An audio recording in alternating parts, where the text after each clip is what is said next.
The afternoon air carried the scent of approaching winter as Harry pressed his face to the common room window. Below, the Hogwarts grounds buzzed with an energy he'd never seen before. House elves scurrying between the castle and the lake, Professor McGonagall directing students with sharp gestures, and Hagrid wrestling what appeared to be an enormous pumpkin toward the entrance hall. "They'll be here any moment," Hermione said from behind him, her voice tight with excitement.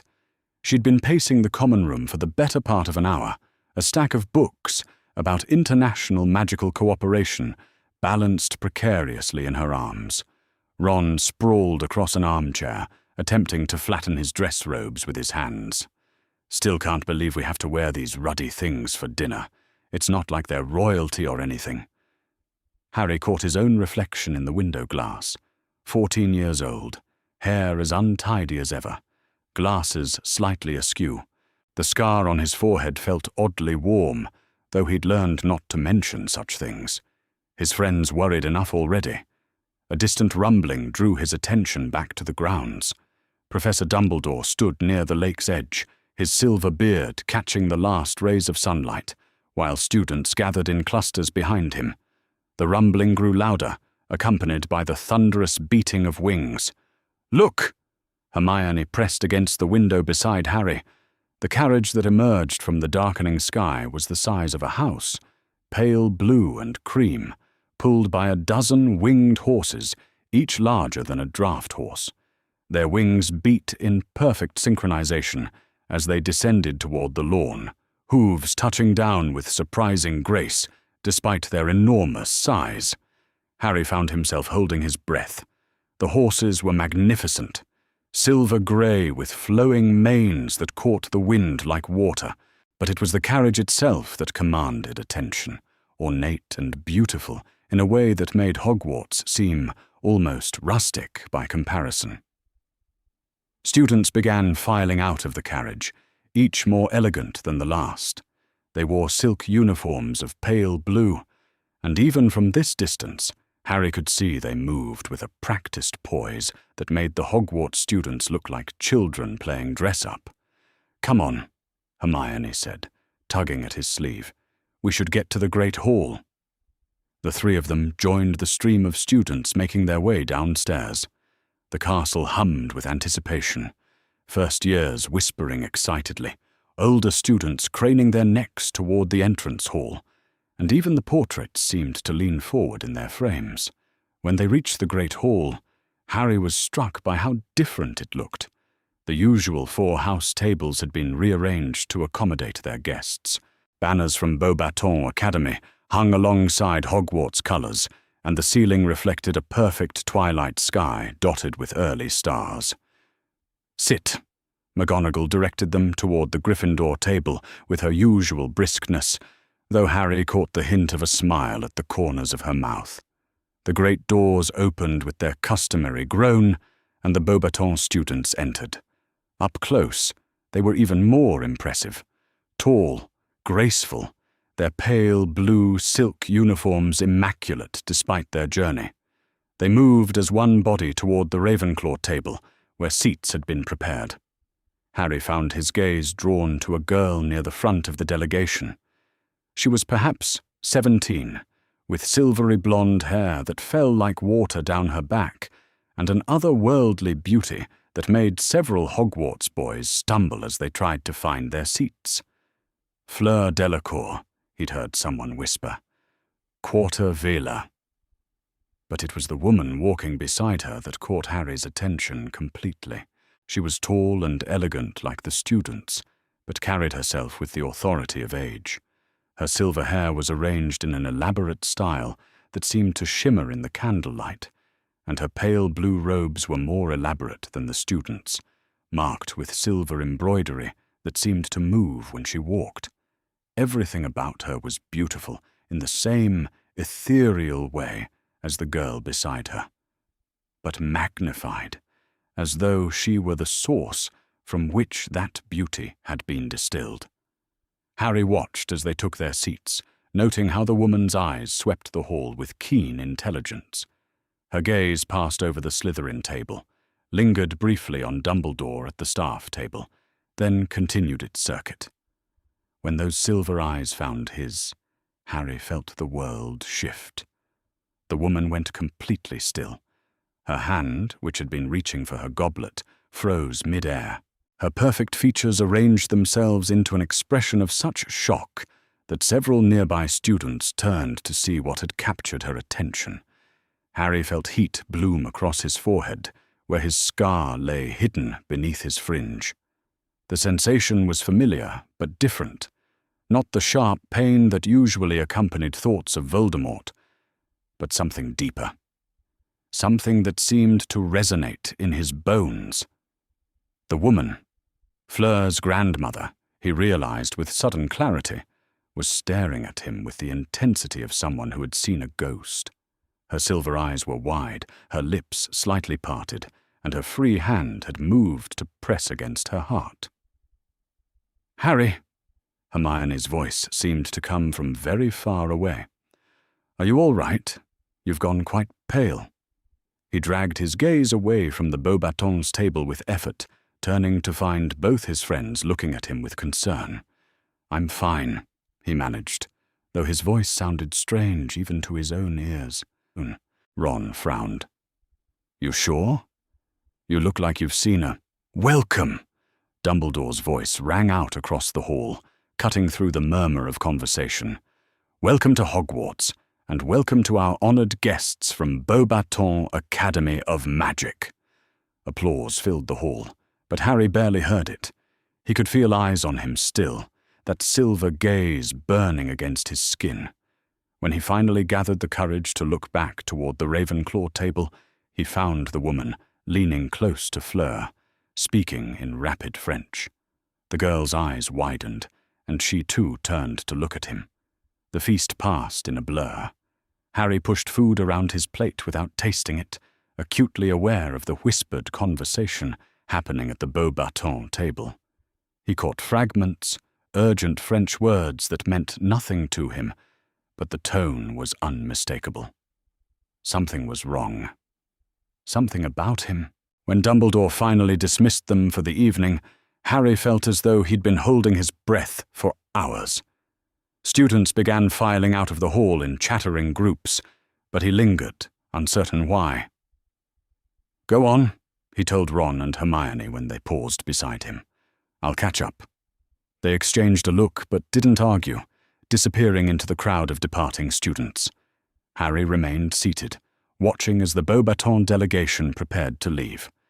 The woman rose from her seat with fluid grace, her silver robes catching the candlelight. She spoke briefly with what appeared to be the Academy's headmistress, then began walking toward the exit. As she passed the Gryffindor table, she paused. For a moment, they simply looked at each other. Up close, her beauty was almost overwhelming.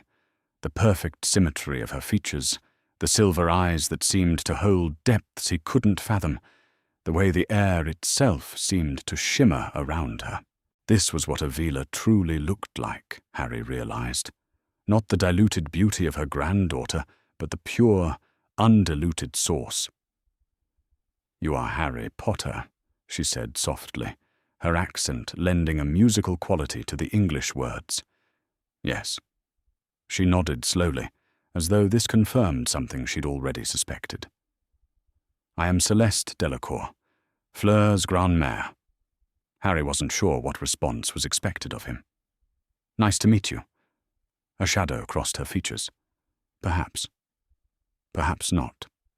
She glanced around the hall, noting the few remaining students and staff members. "We will speak again, young Potter. Very soon." With that, she turned and walked away, leaving Harry alone with more questions than answers and the lingering sensation that his perfectly ordinary life had just become significantly more complicated. Halloween night brought an electric tension to Hogwarts that had nothing to do with ghosts or goblins.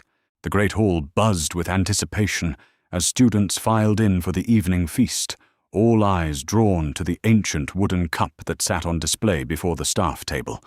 The goblet of fire burned with dancing blue flames, casting eerie shadows across the stone walls. Harry found himself checking his watch repeatedly during dinner, though he couldn't say why. Around him, students speculated endlessly about which names would emerge from the goblet, but the conversations felt distant and muffled. His scar had been tingling since morning, not painful exactly, but present in a way that made him hyper-aware of every sensation. At the Ravenclaw table, where the Beauxbatons students sat in their elegant pale blue uniforms, Harry caught glimpses of silver hair among the crowd. Celeste Delacour sat with perfect posture, picking delicately at her meal, but her silver eyes kept finding him across the hall. Each time their gazes met, that strange warmth bloomed across his forehead. "You're not eating," Hermione observed, nudging his shoulder. Harry looked down at his untouched plate. "Not particularly hungry." Ron snorted through a mouthful of roast beef. "More for me, then. Though I suppose we should all be nervous. What if the goblet picks someone completely mental?" As if summoned by his words, Dumbledore rose from his chair. The hall fell silent with startling swiftness. "The moment has arrived," the headmaster announced, his voice carrying easily to every corner of the room. "The Goblet of Fire will now select our 3 champions." He dimmed the floating candles with a wave of his hand, leaving only the goblet's blue flames to illuminate the space. The fire suddenly turned red, sparks flew from it, and a charred piece of parchment shot into the air. Dumbledore caught it smoothly. "The champion for Durmstrang will be Victor Krum." Applause erupted, particularly from the Slytherin table where the Durmstrang students had been seated. Krum rose with his characteristic slouch, shaking hands with his headmaster, before disappearing through a door behind the staff table. The goblet's flames turned red again, expelling another piece of parchment. "The champion for Beauxbatons is Fleur Delacour." Harry watched as the silvery blonde girl rose gracefully from her seat, her movements fluid as water. Several Beauxbatons students looked disappointed, but they applauded politely. As Fleur passed her grandmother's chair, the older woman reached out to briefly touch her hand, a gesture so quick Harry almost missed it. But he saw Celeste's lips move, forming what looked like urgent words in French. Fleur's perfect composure flickered for just a moment, her eyes widening slightly before she nodded and continued toward the chamber where the other champions waited. The 3rd selection came quickly. "The Hogwarts champion is Cedric Diggory." The Hufflepuff table exploded into cheers so loud that Harry's ears rang. Cedric, looking stunned but pleased, made his way toward the chamber amid backslaps and congratulations from his housemates. "Excellent," Dumbledore called over the noise. "Now we have our 3 champions. They will—" The goblet's flames turned red once more. A 4th piece of parchment shot out, fluttering through the air like a dying bird. The hall fell into complete silence as Dumbledore caught it, his expression shifting from pleasure to confusion. "Harry Potter." The name hung in the air like an accusation. Harry felt the blood drain from his face as hundreds of pairs of eyes turned to him. This wasn't possible. He hadn't put his name in the goblet. He was only 14. "Harry Potter," Dumbledore repeated, his voice firmer now. Hermione gave him a small push. "Go on," she whispered. Harry's legs felt like lead as he stood, acutely aware of the whispers following his every step. Some students looked angry, others confused. The Slytherin table was practically vibrating with indignation. But as he walked toward the staff table, his gaze was drawn once again to Celeste Delacour. The woman was staring at him with such intensity that he stumbled slightly. Her silver eyes held a mixture of fear and recognition that made his scar throb. She knows, Harry realized with sudden clarity. Whatever she'd sensed last night, this confirmed it. The next hour passed in a blur of accusations, explanations, and mounting frustration. The champions gathered in a small chamber behind the Great Hall, while the adults argued about rules and magical contracts. Harry found himself seated on a hard wooden chair, trying to convince everyone, including himself, that he hadn't entered his name. "Of course you didn't," Fleur said suddenly, her accent making the words sound like music. She sat across from him with perfect posture, her silvery hair catching the firelight. "You are too young, no?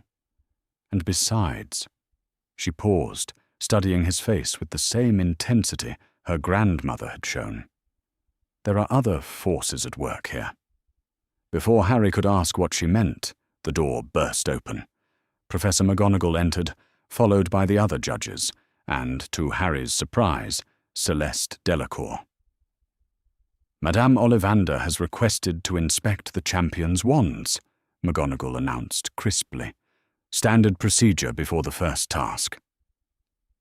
Harry had never heard of a Madame Ollivander, but the elderly witch who entered the chamber carried the same air of expertise as her famous counterpart. She examined Victor's wand first, then Cedric's, declaring both in excellent condition. When she reached Fleur, the inspection took on a different quality. 9.5 inches, the wand expert murmured, running her fingers along the pale wood. "Rosewood, and—" She paused, her eyebrows rising. "Veela hair. This is quite unusual." "It is a hair from my grandmother," Fleur said proudly, glancing toward Celeste. "Given freely as a gift." Celeste inclined her head gracefully, but Harry noticed her hands were clasped tightly in her lap. When the wand expert handed the wand back to Fleur, it sparked with pink and gold light, confirming its excellent condition. Finally, it was Harry's turn. He handed over his holly wand, watching nervously as it was examined. 11 inches holly, phoenix feather core, the expert declared. "The feather is from Fawkes, if I'm not mistaken. Dumbledore's phoenix. Curious that you should have this particular wand, Mr. Potter." As she spoke, Harry became aware of a strange humming in the air. It took him a moment to realize it was coming from Fleur's wand. The Veela hair core was resonating with something, creating a barely audible vibration that seemed to echo in his bones. Celeste had gone very still, her silver eyes fixed on the interaction between the two wands. When Harry looked at her, he saw recognition and growing alarm in her expression. The wand inspection concluded without incident, but as the adults began discussing arrangements for the first task, Celeste approached the headmistress of Beauxbatons. Harry caught fragments of their conversation, rapid French spoken in urgent undertones.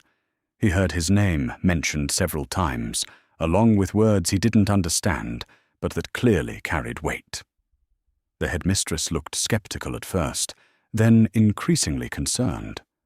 When the meeting finally ended and the champions were dismissed, Harry found himself walking beside Fleur toward the entrance hall. "Your grandmother," he said quietly. "What did she tell you last night?" Fleur's perfect composure slipped slightly. She said you are surrounded by darkness. Many dark things, bound to your very soul." Her voice dropped to barely a whisper. "She has never been wrong about such things." Harry felt his scar give another throb. "What does that mean?" But Fleur had already quickened her pace, hurrying to catch up with the other Beauxbatons students. Harry was left standing in the entrance hall, more confused than ever, and with the growing certainty that his selection as champion was only the beginning of something much larger and more dangerous than a school tournament. Behind him, he could still hear Celeste's voice, speaking urgently to the headmistress, and he caught one word clearly spoken in accented English. 12. Fleur found her grandmother on the grounds behind Hogwarts Castle, standing perfectly still beneath the ancient oak trees that bordered the Forbidden Forest. The November morning was crisp and clear, frost still glittering on the grass despite the climbing sun. Students hurried between classes in the distance, their voices carrying on the cold air. But here among the trees, it felt as though they stood in another world entirely. Celeste Delacour had not slept.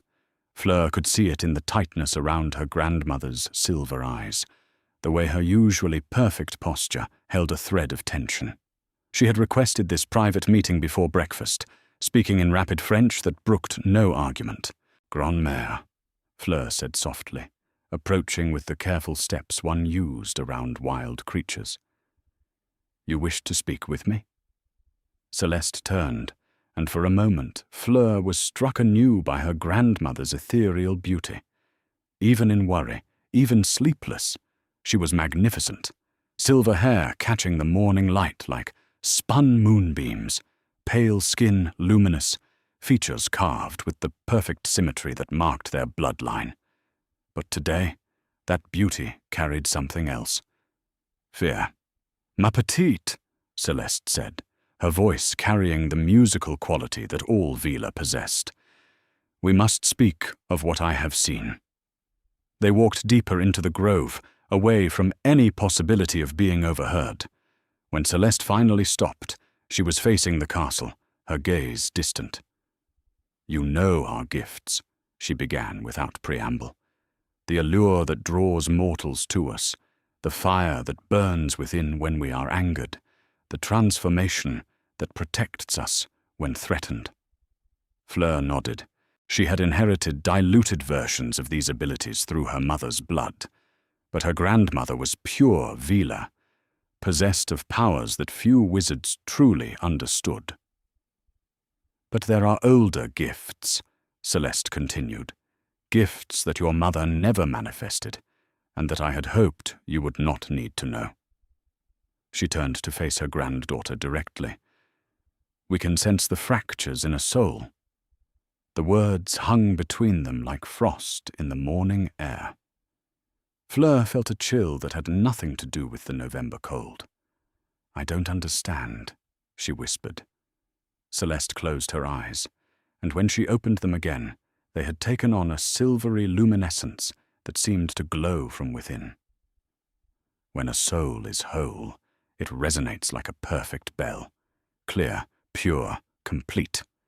But when it has been damaged, torn by dark magic, split by unnatural means, it creates discord that we can hear. As she spoke, the air around them began to shimmer. Not with heat, but with something deeper, older. The very atmosphere seemed to thicken, charged with an energy that made Fleur's skin prickle. "The Potter boy," Fleur said, understanding flooding through her like ice water. "His soul screams," Celeste said simply. "I felt it the moment our eyes met in the great hall. It is not merely damaged, ma petite. It is—" She searched for words in English, then switched to French. "Il est infecté. Il porte les ténèbres." Infected. Carrying darkness. "The scar," Fleur breathed. "Everyone knows about his scar, but—" "The scar is merely the visible mark," Celeste interrupted. "What lies beneath is far worse." She began walking again, her silk robes rustling against the frost-covered grass. "Tell me, what do you know of Horcruxes?" Fleur shook her head. The word was unfamiliar, carrying a weight that made her reluctant to repeat it. "They are among the darkest of magical artifacts," Celeste explained, "created when a wizard splits his soul through murder, binding a fragment to an object to avoid death. Most who attempt such magic create only one, perhaps two. The soul cannot bear more division without losing all humanity." They had reached a small clearing where the morning sun cut through the canopy in golden shafts. Celeste stopped and turned to face her granddaughter once more. "Harry Potter carries the resonance of 12 such fragments within his soul." Fleur felt the words like a physical blow. 12? But that's impossible. No one could survive. "No one should be able to survive it," Celeste agreed grimly. "And yet he does.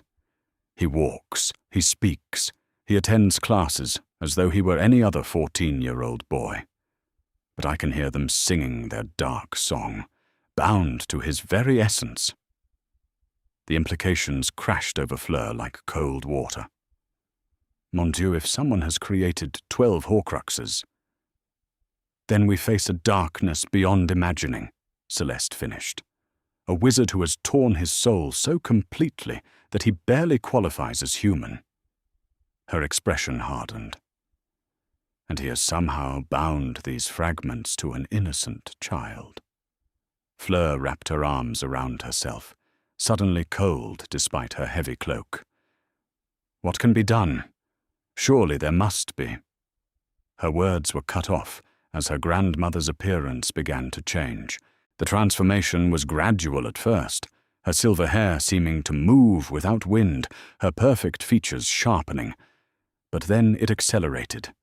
Her fingernails elongated into talons, her skin took on a scaled texture, and her eyes blazed with an inner fire that was beautiful and terrible in equal measure.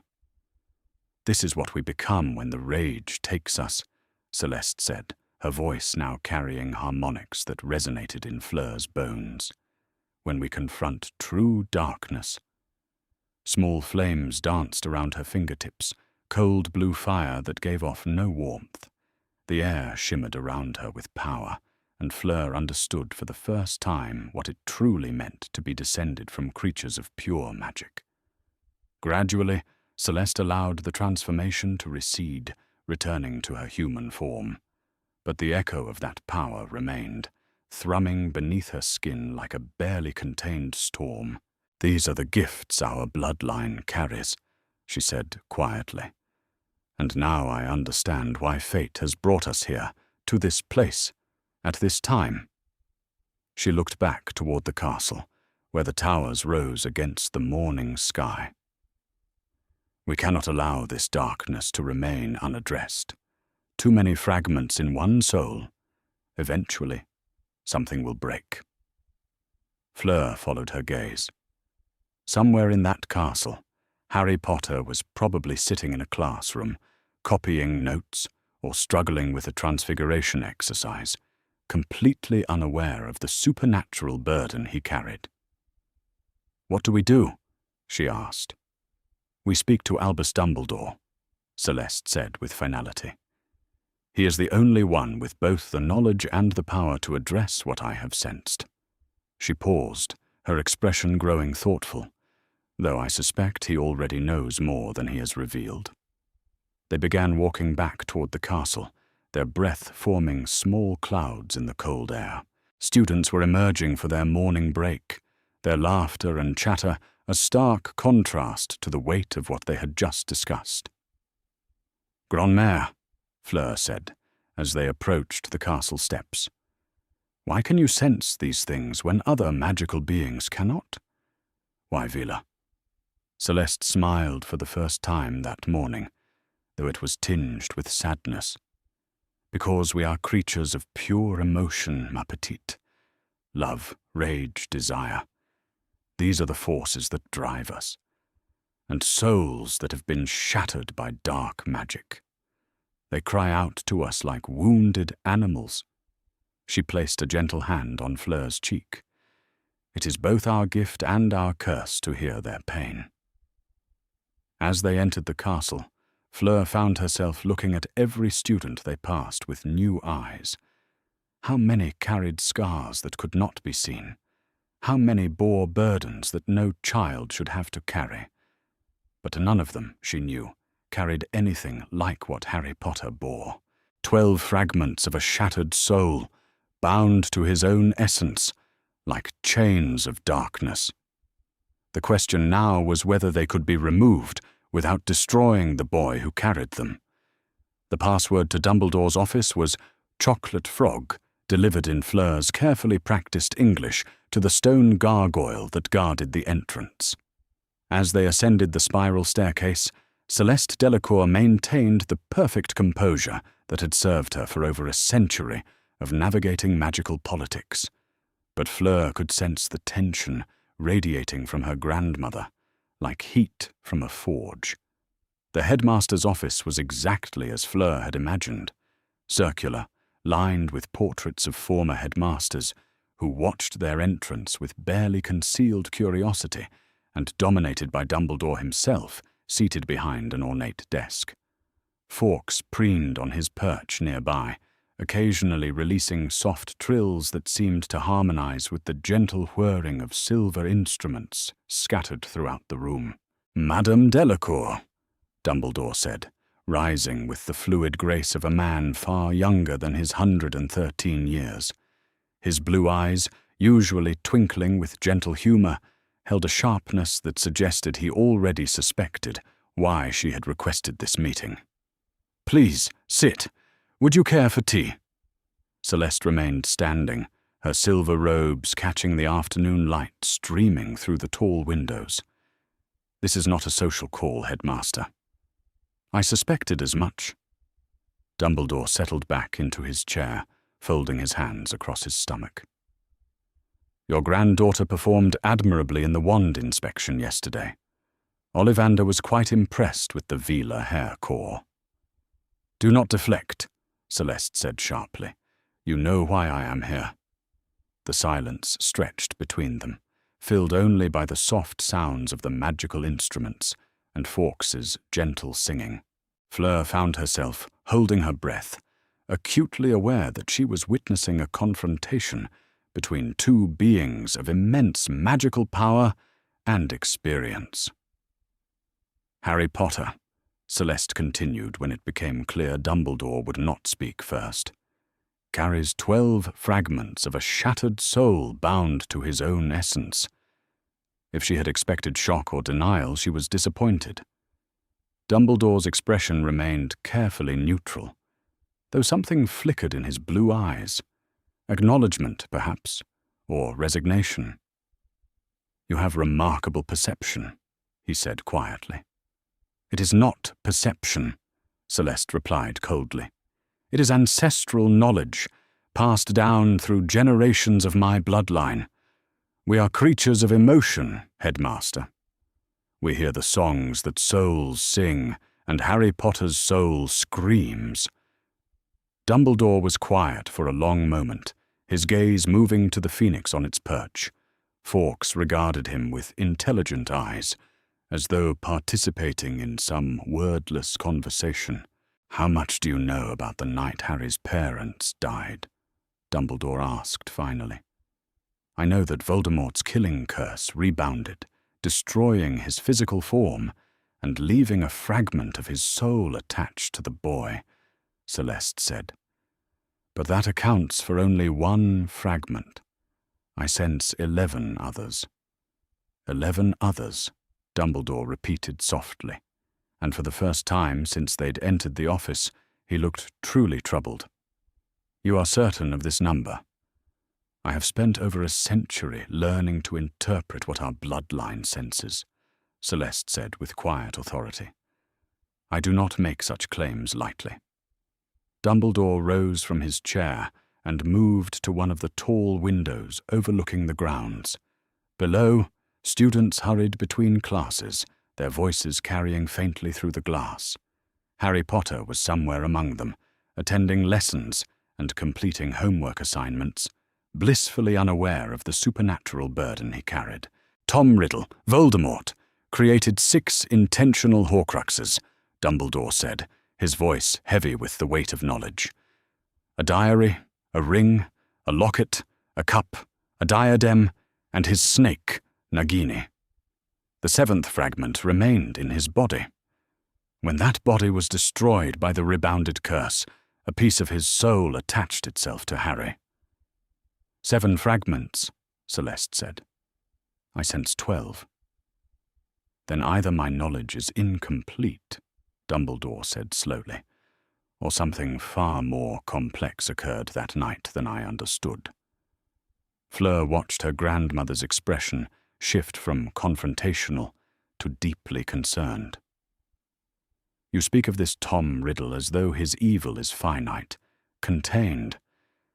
But if he has managed to create 12 Horcruxes, then we face a darkness that may well be beyond redemption," Dumbledore finished. He turned back to them, and Fleur was startled to see how old he suddenly looked, as though the weight of years had settled on his shoulders all at once. "Tell me, Madame Delacour, in your ancestral knowledge, Is there any record of a soul being split so many times? None, Celeste admitted.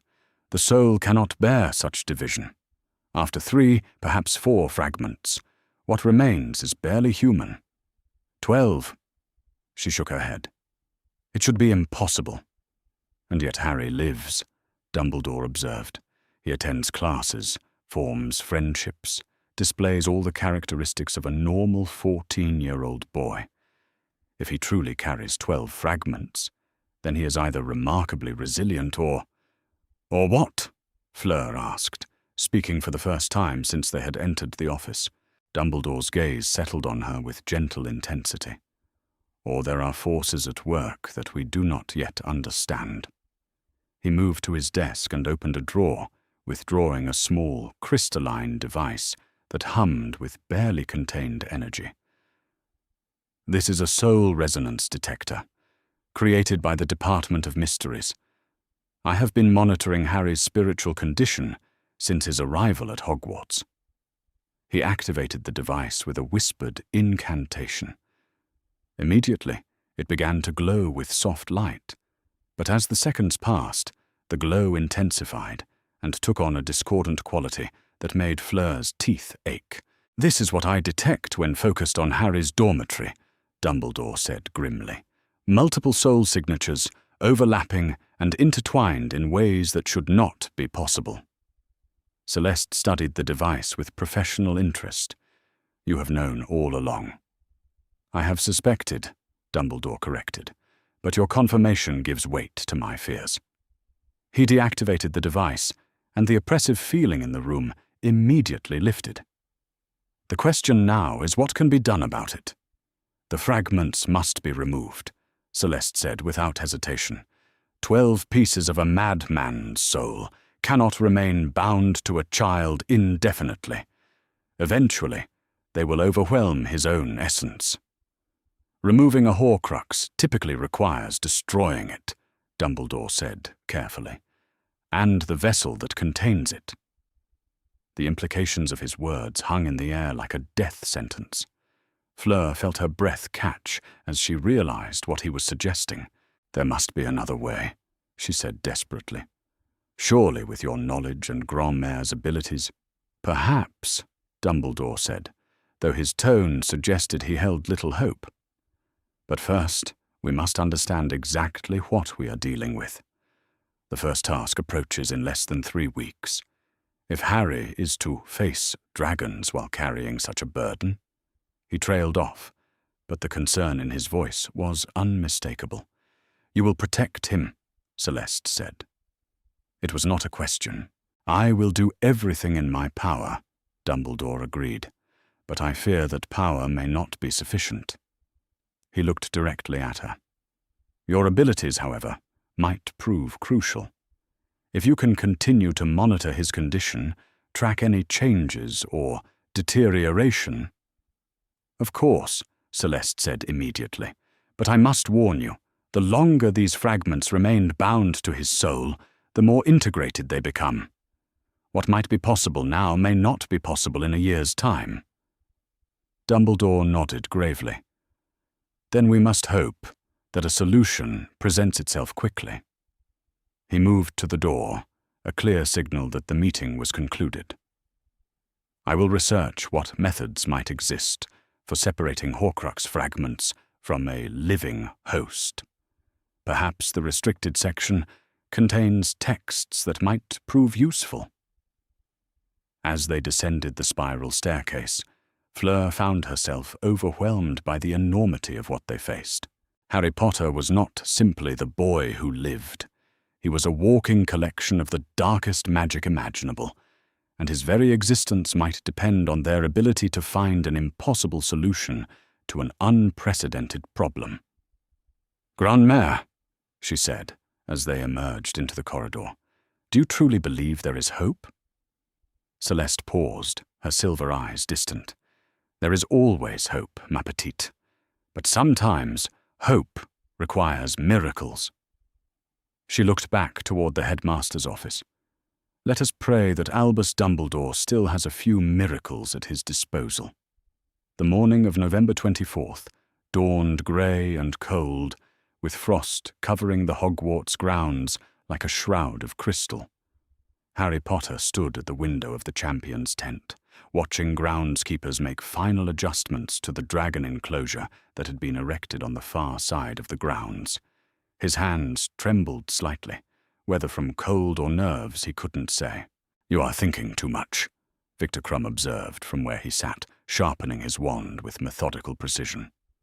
At 18, the Durmstrang champion carried himself with the confidence of someone who had already faced international competition, but even he seemed subdued by the magnitude of what they were about to attempt. Cedric Diggory paced near the tent's entrance, his usually cheerful demeanor replaced by focused intensity. At 17, he was closer to Harry's age than Victor, but the gap still felt immense. He had real experience with dangerous magical creatures from his father's work at the Ministry, while Harry felt utterly unprepared, despite weeks of frantic research. "Dragons," Cedric muttered, running his hands through his hair. Why did it have to be dragons? Fleur sat with perfect posture on a wooden chair, her silvery hair catching what little light filtered through the tent's canvas walls. She appeared calm, almost serene, but Harry had begun to notice the small signs of tension in her bearing, the way her fingers worried at the hem of her tournament robes, the careful control of her breathing. "In France, we are taught about dragons from a young age," she said quietly. "They are creatures of pure instinct. You cannot reason with them or appeal to their mercy. You can only respect their power and hope to survive their attention." Through the tent flap, Harry caught sight of Celeste Delacour, moving among the spectator stands with fluid grace. She had been present at every meal, every training session, every moment when the champions gathered. Harry might have dismissed it as normal concern for her granddaughter, but he had begun to feel the weight of her silver gaze with increasing frequency. It was more than casual observation. There was an intensity to her attention that made his scar prickle with awareness, as though she were seeing something in him that others missed. "Your grandmère watches you closely," Harry said to Fleur, nodding toward where Celeste stood, speaking with what appeared to be French ministry officials. Fleur followed his gaze, her expression carefully neutral. "She worries. This tournament, it has claimed lives in the past. She seems to watch me as well," Harry observed. For a moment, Fleur's composure slipped entirely. Her silver eyes widened, and she looked away quickly, but not before Harry caught the flash of something that might have been fear. "You are the youngest champion," she said finally. "Perhaps she thinks you need more protection." Before Harry could pursue the subject further, the tent flap opened, and Bagman strode in with his characteristic booming enthusiasm. "Right then, champions! Time to select your dragons." The selection process passed in a blur of silk bag and golden miniatures that roared and breathed actual fire despite their size. Harry drew the Hungarian horntail, the most dangerous of the four, and felt his stomach drop toward his knees. As the officials departed with final instructions about retrieving golden eggs from nesting mothers, Harry found himself alone with the other champions for what might be the last time. The weight of that possibility settled over the tent like a physical presence. Victor stood first, his movements deliberate and controlled. "Good luck," he said simply, offering Harry a brief nod that held genuine respect, despite their age difference. "Try not to die, yes?" Cedric clasped Harry's shoulder as he prepared to leave. "You'll do fine," he said with forced cheerfulness. "Just remember, dragons go for the head. Keep moving, stay low, and whatever you do, don't look directly into its eyes. They see that as a challenge."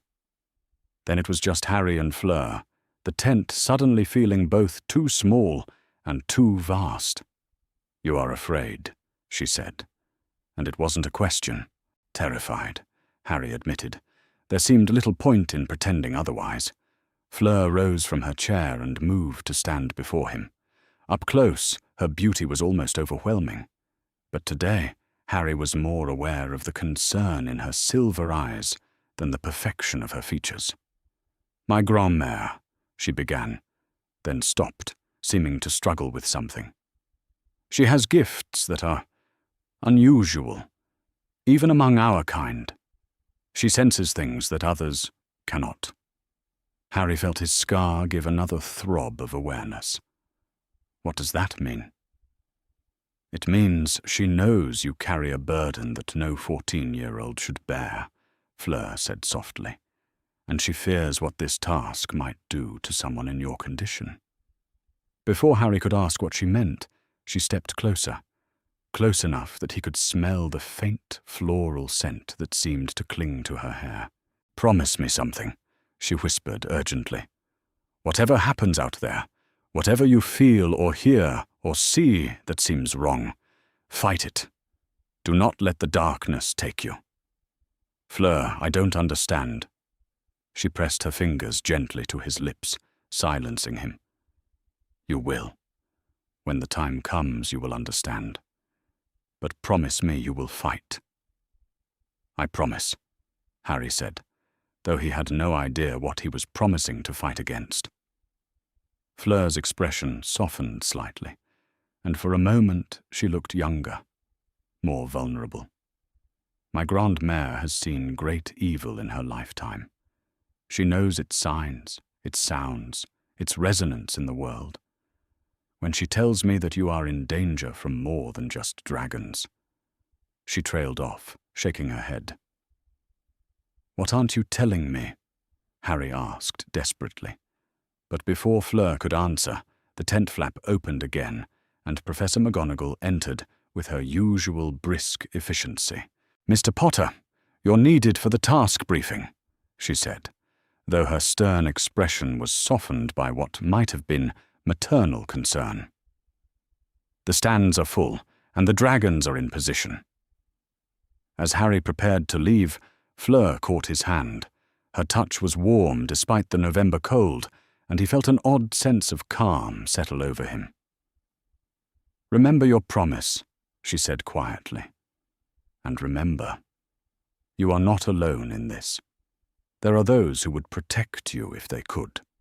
Harry nodded, though her words raised more questions than they answered. As he followed Professor McGonagall toward the arena, where a Hungarian horntail waited to test his courage, he found himself thinking less about dragons and more about silver eyes that seemed to see too much. Outside the tent, Celeste Delacour stood motionless among the crowd, her attention fixed entirely on the boy who was about to face the most dangerous creature in the magical world while carrying 12 fragments of a madman's soul bound to his very essence. She had felt the resonance growing stronger as the task approached, the dark artifacts responding to Harry's rising adrenaline and fear. Whatever happened in that arena, she suspected it would change everything. The question was whether the boy would survive long enough for any of them to help him. The Hungarian horntail crouched over her nest like a small mountain of muscle and fury, her bronze-black scales gleaming in the afternoon sunlight. Each exhale sent small puffs of flame into the cold November air, and her yellow eyes tracked every movement in the arena with predatory intelligence. The golden egg sat nestled among her real ones, tantalizingly close and impossibly far. Harry stepped into the rocky enclosure, his wand trembling in his grip. The crowd's roar seemed to come from very far away, muffled by the thunder of his own heartbeat. The dragon's head swiveled toward him, and those terrible yellow eyes fixed on his with unmistakable recognition of a threat. In the stands, Celeste Delacour sat with perfect stillness among the other spectators, but her silver eyes never left the arena. She had positioned herself with clear sight lines to both Harry and the dragon, her hands gripping the wooden bench so tightly that her knuckles had gone white. The moment Harry took his second step into the enclosure, She felt it, a sudden spike of resonance that made her gasp audibly.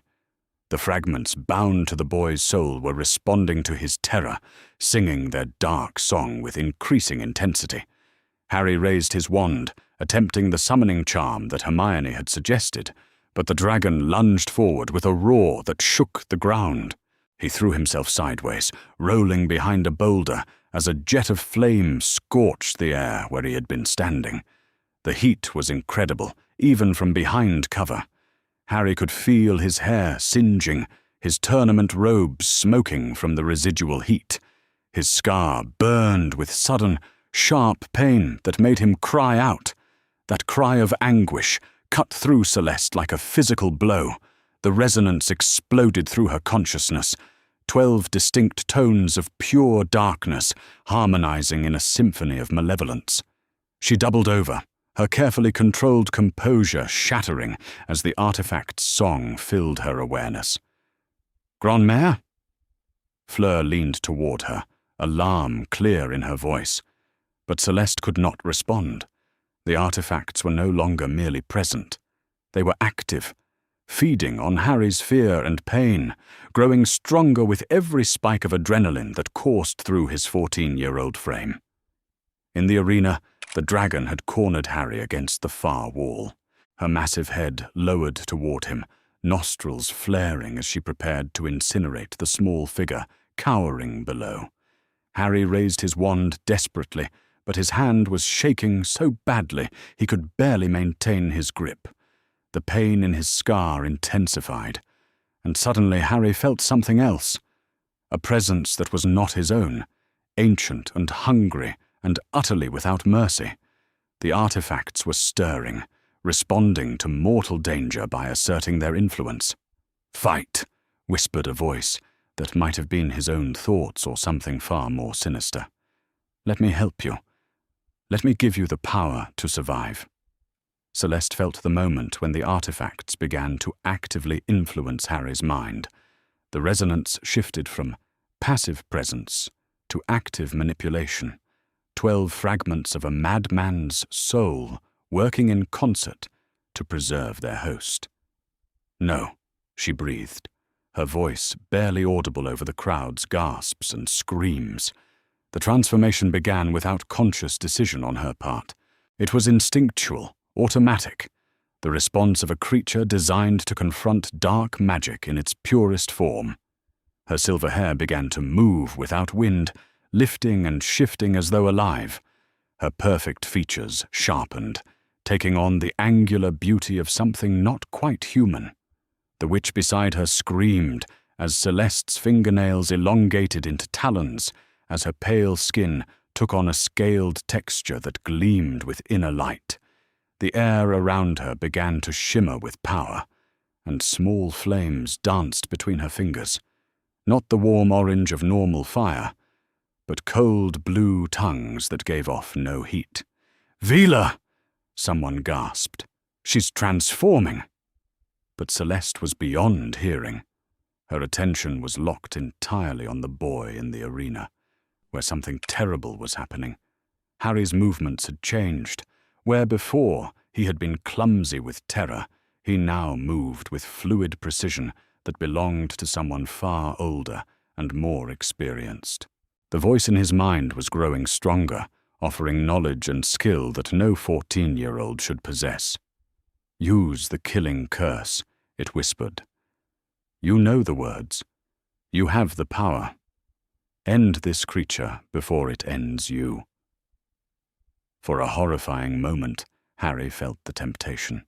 The words were there, hanging in his consciousness like forbidden fruit. Avada Kedavra. He could feel the magic building in his wand, dark energy eager to be released. In the stands, Celeste's transformation completed itself. She was no longer the elegant woman who had arrived with the Beauxbatons delegation, but something ancient and terrible and beautiful beyond human comprehension. When she opened her mouth, the sound that emerged was not quite a scream and not quite a song. It was the cry of every mother who had ever watched her child face impossible danger.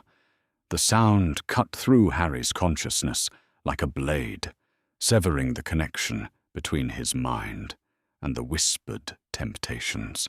Suddenly he was himself again, gasping and shaking, the killing curse dying on his lips before it could be spoken. The dragon, disturbed by the otherworldly sound, reared back with a confused roar.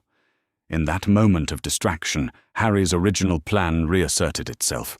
"Accio Firebolt!" he shouted, his voice cracking with strain. His racing broom streaked into the arena like a golden arrow. Harry leaped onto it, just as the dragon's jaws snapped shut where he had been standing, and suddenly he was airborne, using his seeker skills to outmaneuver the confused creature below. The rest of the task passed in a blur of aerial acrobatics and carefully timed dives. Without the artifact's dark influence clouding his judgment, Harry fought with nothing but his own courage and skill. When he finally snatched the golden egg from among the dragon's nest, the crowd erupted in cheers that seemed to shake the very foundations of the castle. But in the stands, chaos was spreading as people pointed and stared at the transformed figure of Celeste Delacour. Some were fleeing, others simply gaping in shock. Only Fleur remained at her grandmother's side, speaking urgent words in French that seemed to gradually draw Celeste back from the edge of her transformation. By the time Harry landed outside the arena, clutching his golden egg and nursing burns on his right arm, Celeste had resumed her human form. But her silver robes were singed, her perfect hair disheveled, and her eyes held a wild light that spoke of barely contained power. Madame Pomfrey descended on Harry with professional efficiency, but as she treated his injuries, Professor Dumbledore approached the Beauxbatons section of the stands. "Madame Delacour," he said quietly, his voice carrying despite its soft tone, "perhaps we should continue our conversation in private." Celeste rose from her seat with shaking hands. Around them, spectators were still murmuring about the strange transformation they had witnessed, creating theories and spreading rumors with the efficiency that only magical communities could manage. "What did they see?" she asked, her accent more pronounced than usual. "Enough," Dumbledore replied grimly. "Enough to know that something far more significant than a dragon task occurred here today." As they made their way toward the castle, Fleur fell into step beside them. "Grandmère, what happened? I felt your power from here, but I've never seen you transform like that before." "The artifacts," Celeste said, her voice hollow with exhaustion. "They tried to take him completely. If they had succeeded..." She shuddered. A 14-year-old boy armed with Voldemort's knowledge and power, driven by pure survival instinct. It would have been catastrophic. "But they didn't succeed," Dumbledore observed. "Something stopped the possession." Celeste looked back toward where Harry was being fussed over by the school medic, surrounded by friends and teachers celebrating his success. "He heard me," she said wonderingly. "Somehow, through all that darkness, he heard my cry and found the strength to resist." "Then there is hope," Dumbledore said softly. "Perhaps," Celeste agreed. "But this was merely the first test. Each time he faces mortal danger, each time his defenses are weakened by fear or pain, those fragments will try again. And eventually..." She didn't finish the thought. The implication hung between them as they entered the castle, leaving behind an arena where a 14-year-old boy had faced not just a dragon, but the first true assault from the darkness bound to his very soul. And somehow, impossibly, he had won. December snow fell steadily outside the library windows as Hermione spread ancient texts across the scarred wooden table, her systematic research into dark artifacts having consumed most of her free time since the first task. The official story was that she was helping Harry prepare for the second task, but the truth was far more complex. "Listen to this," she whispered, pointing to a passage in Secrets of the Darkest Art. "A Horcrux is the word used for an object in which a person has concealed a part of their soul. The act of making a Horcrux is considered one of the most evil of all magical acts because it requires deliberate murder." Harry leaned closer, acutely aware that they were discussing something that apparently lived inside him. Since the dragon task, he'd felt different, more aware of the strange warmth that occasionally bloomed across his forehead, more conscious of moments when his thoughts seemed to echo with voices that weren't quite his own. But it says here that most dark wizards who attempt to create Horcruxes make only one, Ron pointed out, his 14th birthday still months away, but his understanding of the gravity of their situation aging him rapidly. The soul can't bear more division without losing all humanity. "That's what makes this so impossible," Hermione said, frustration clear in her voice. "Every source agrees that 7 is the most magical number, that splitting the soul 7 ways would leave someone barely human. But 12... She trailed off, shaking her head at the incomprehensibility of it. Harry thought of the moment during the dragon task when the voice had whispered to him, offering the killing curse with the casual ease of someone suggesting what to have for breakfast. The memory made his scar prickle with unpleasant awareness. "What if they're not all Horcruxes?" he asked quietly. "What if some of them are something else?" Before his friends could respond, Fleur appeared at their table with her usual fluid grace, carrying several leather-bound volumes that looked far older than anything in the Hogwarts library. "May I?" she asked, gesturing to an empty chair. Harry nodded, trying not to notice how the other library patrons turned to watch her settle into the seat beside him. Her proximity brought the faint floral scent that seemed to cling to her hair, along with something else, a subtle warmth that seemed to calm the constant low-level anxiety he'd been carrying since November. "My grandmère has been researching as well," Fleur said without preamble. "These books come from the Delacour family collection. Some date back 5 centuries. She opened the first volume, revealing pages covered in spidery French text, interspersed with detailed illustrations that made Hermione lean forward with academic hunger. "What did she find?" Harry asked. Fleur's expression grew troubled. "References to something called fragmentation cursing. It is different from Horcrux creation. Where a Horcrux requires murder and conscious choice, fragmentation can occur accidentally during moments of extreme, magical trauma." She turned several pages, stopping at an illustration that showed a human figure surrounded by dark wisps that seemed to move even as they watched.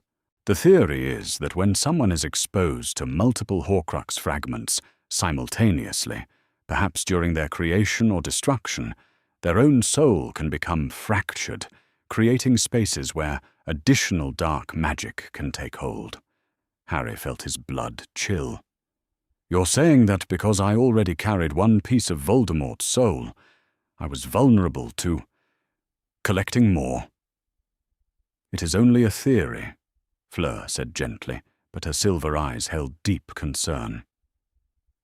"But it would explain how you could carry so many fragments without being completely overwhelmed. They are not all equal in power or integration." Ron looked between them with growing alarm. "So what you're saying is that Harry's like a magnet for this stuff?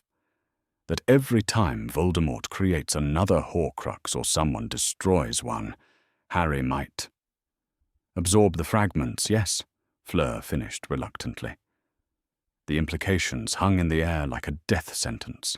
Harry tried to process the idea that he might be slowly collecting pieces of the most evil wizard in history, storing them in his very soul like some horrific supernatural archive. "There must be a way to remove them," Hermione said desperately. "If they can be detected, surely they can be extracted." My grandmère believes so, Fleur said.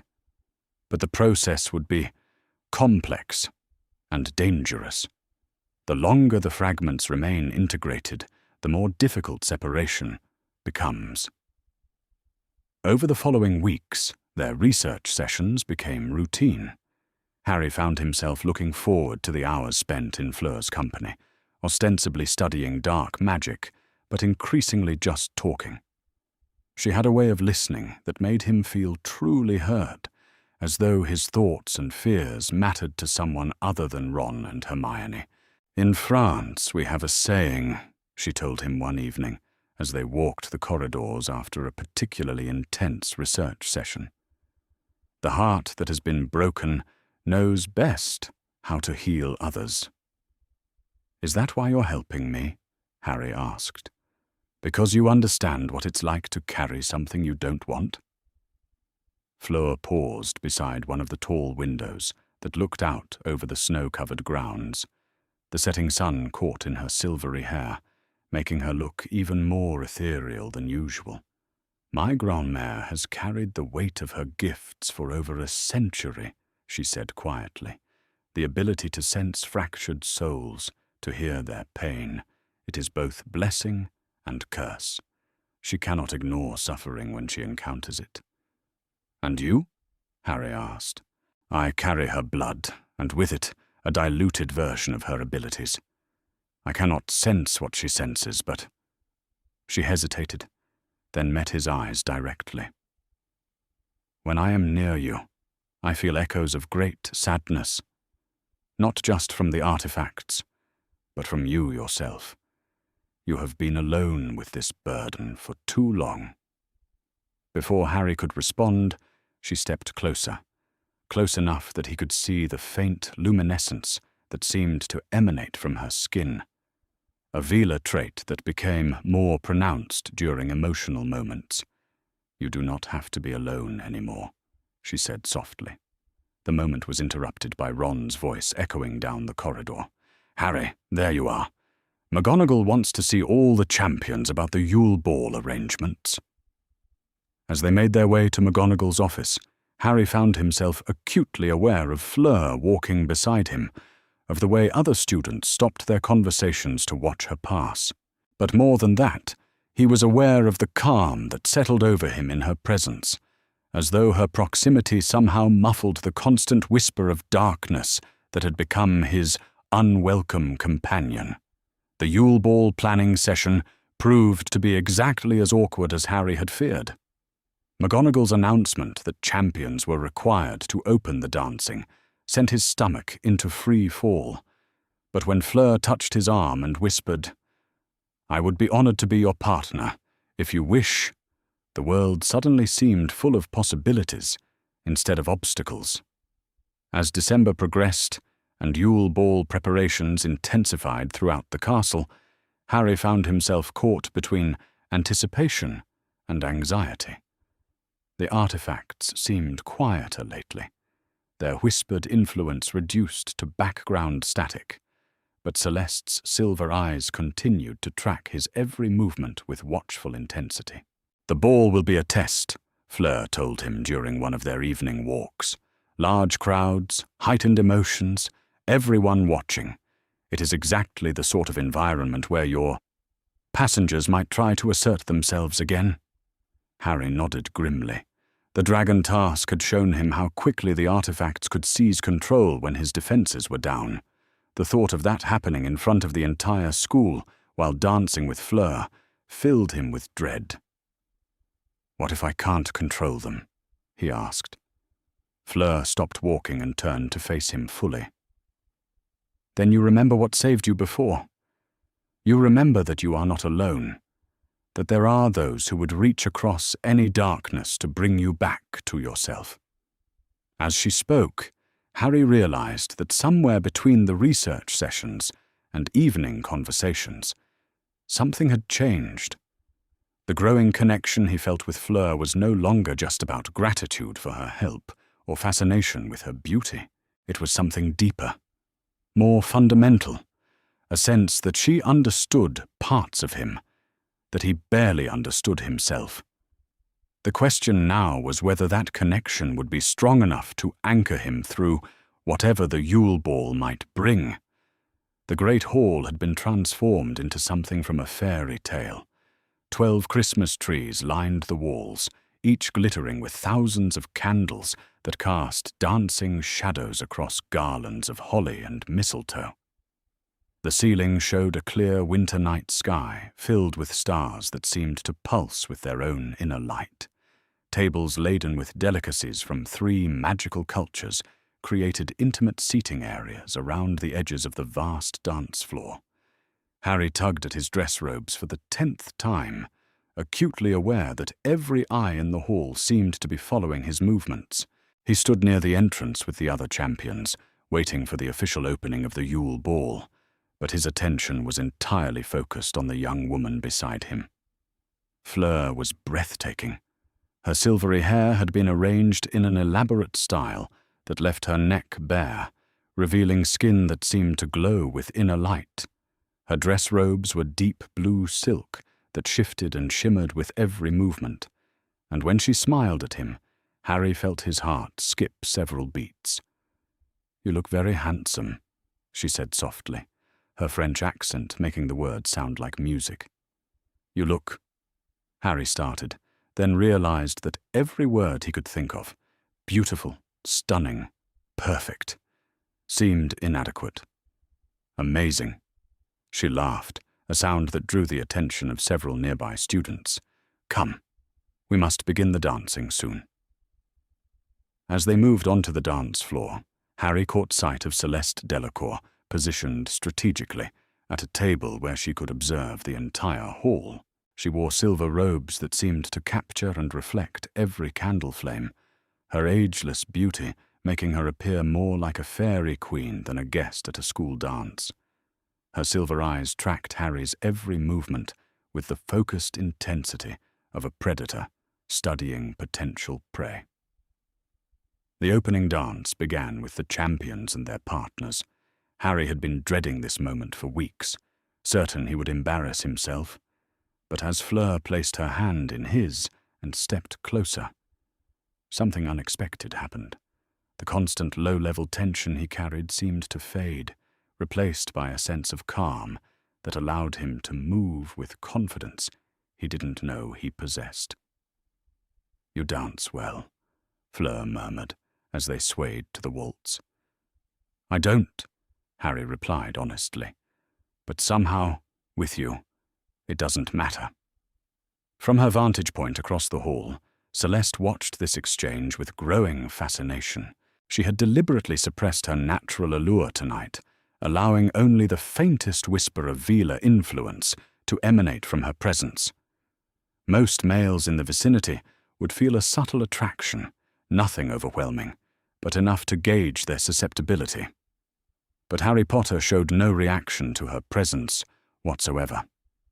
When she had walked past his table earlier, he had nodded politely, but displayed none of the glazed fascination that affected even the strongest-willed wizards. It was as though he were completely immune to Veela influence, or as though something else was protecting him from it. As the evening progressed, and other couples joined the dancing, Celeste began a careful experiment. She gradually increased the strength of her allure, watching as male students throughout the hall began showing signs of enchantment. Conversations faltered, gazes lingered, and several young men began moving unconsciously toward her table. Harry remained completely unaffected.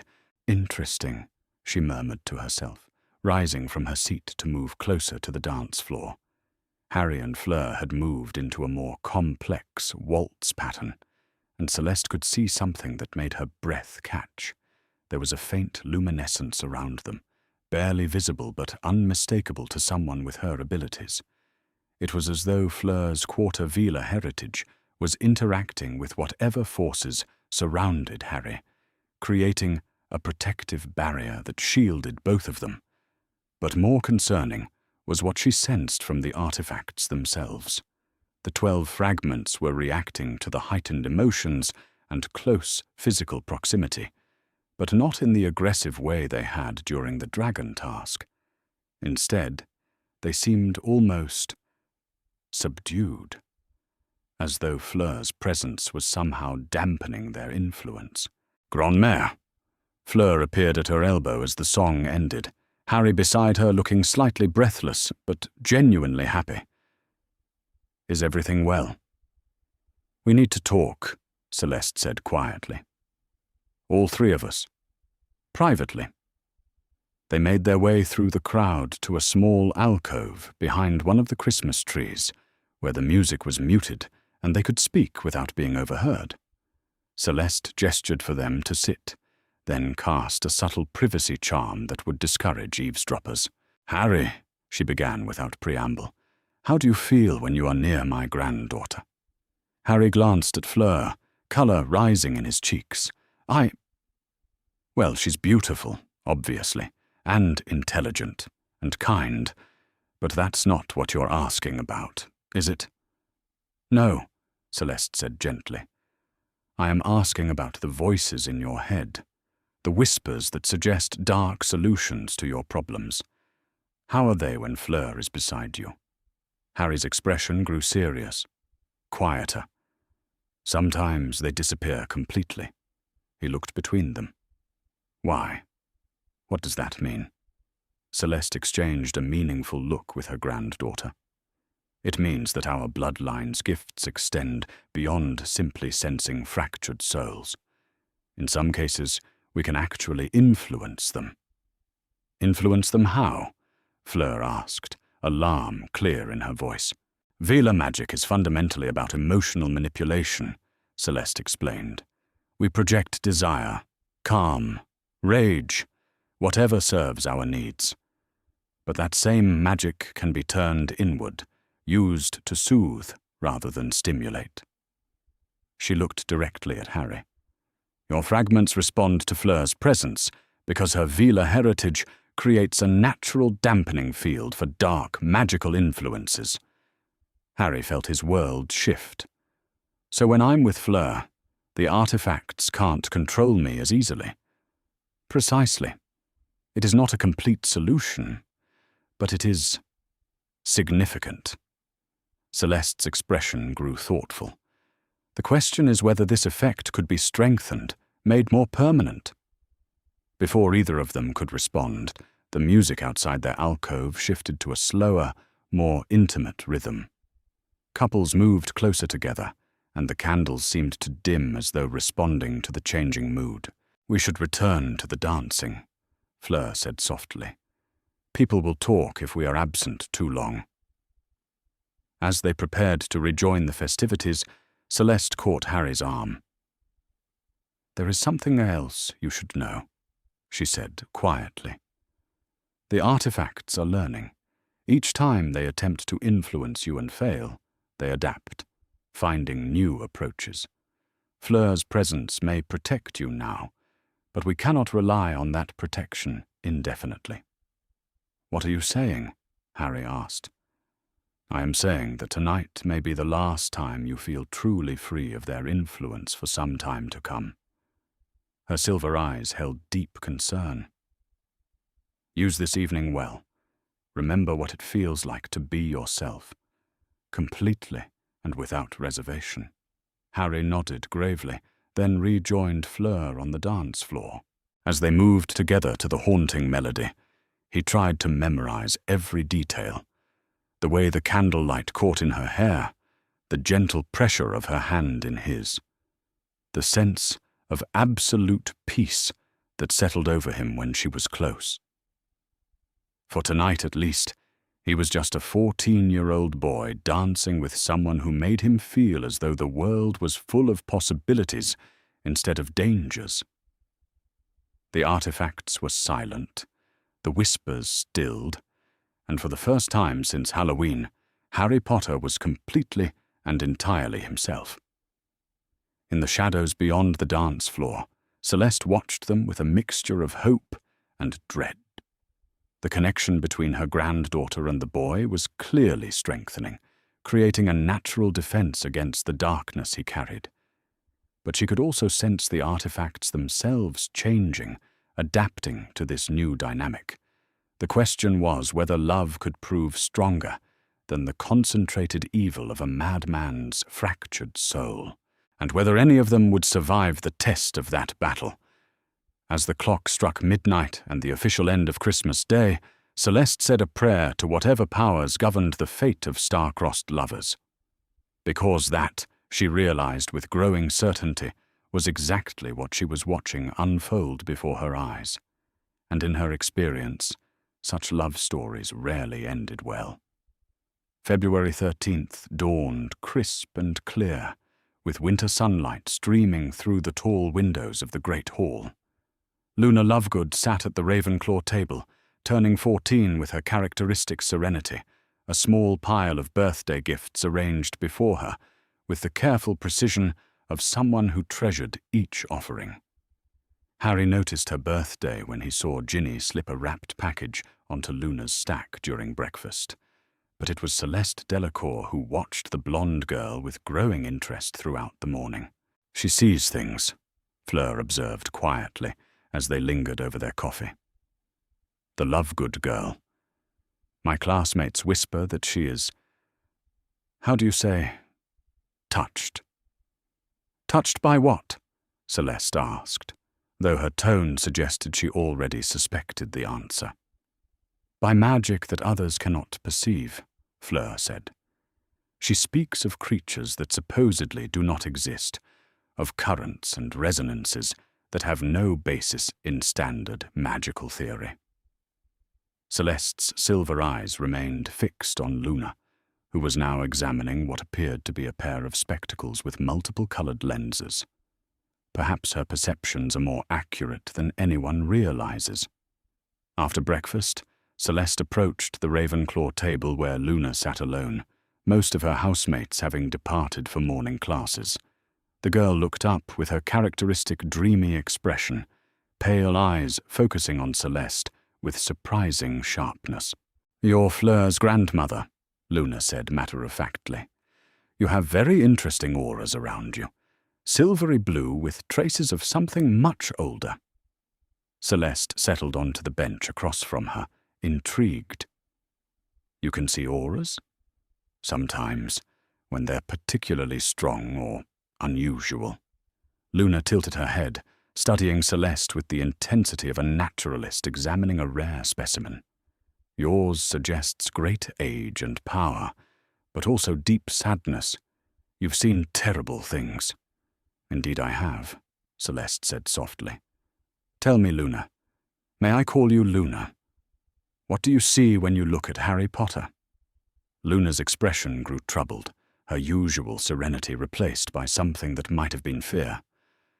"Darkness. So much darkness that sometimes I can barely look at him directly." She leaned forward conspiratorially.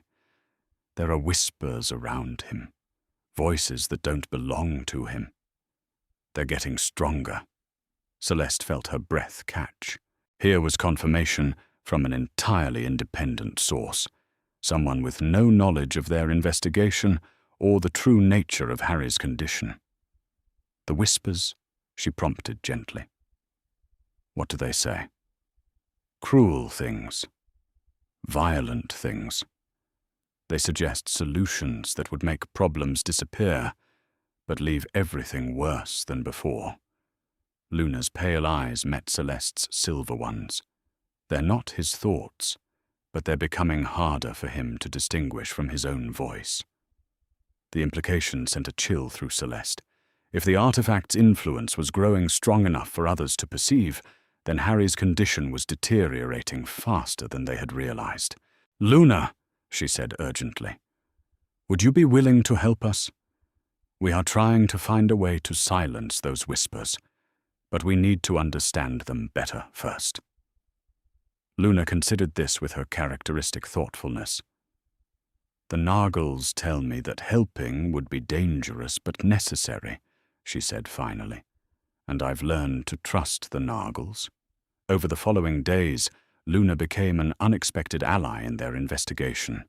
Her unique perceptions provided insights that even Celeste's centuries of experience had not revealed.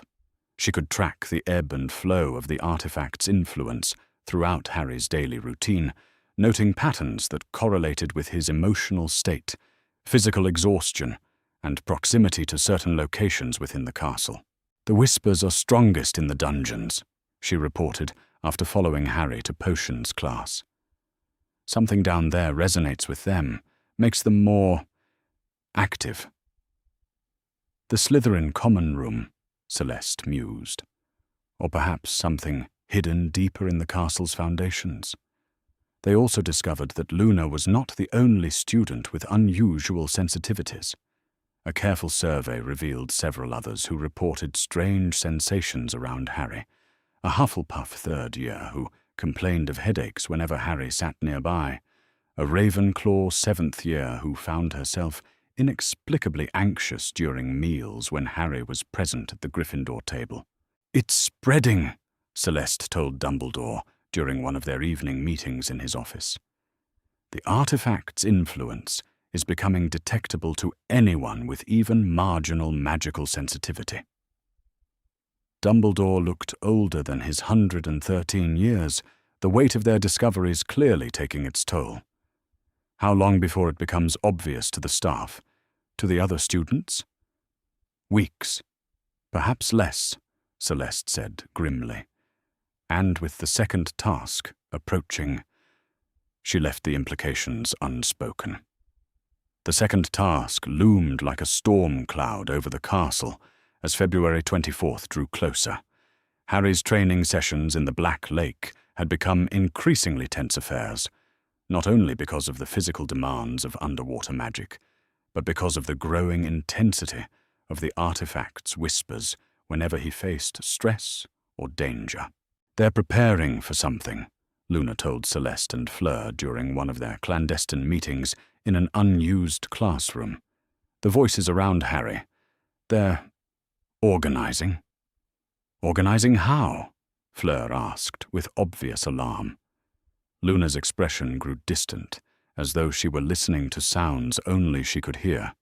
Before, they were individual voices, each trying to influence him separately. But now they're working together, planning coordinated attempts to take control. Celeste felt a chill of recognition. "Collective consciousness," she breathed. "The fragments are learning to function as a unified entity rather than competing influences." The implications were staggering. If the 12 artifacts could coordinate their efforts, they would represent not just the accumulated darkness of Voldemort's fractured soul, but an actively malevolent intelligence specifically focused on corrupting or controlling Harry Potter. "We're running out of time," Celeste said, voicing what they all knew but had been reluctant to acknowledge. "If they achieve true unity before we find a way to remove them, Harry Potter ceases to exist," Fleur finished quietly. "And in his place, we have something wearing his face, but possessed of Voldemort's knowledge and power, freed from the constraints of a physical form, and anchored to a body that everyone trusts." Luna nodded sadly.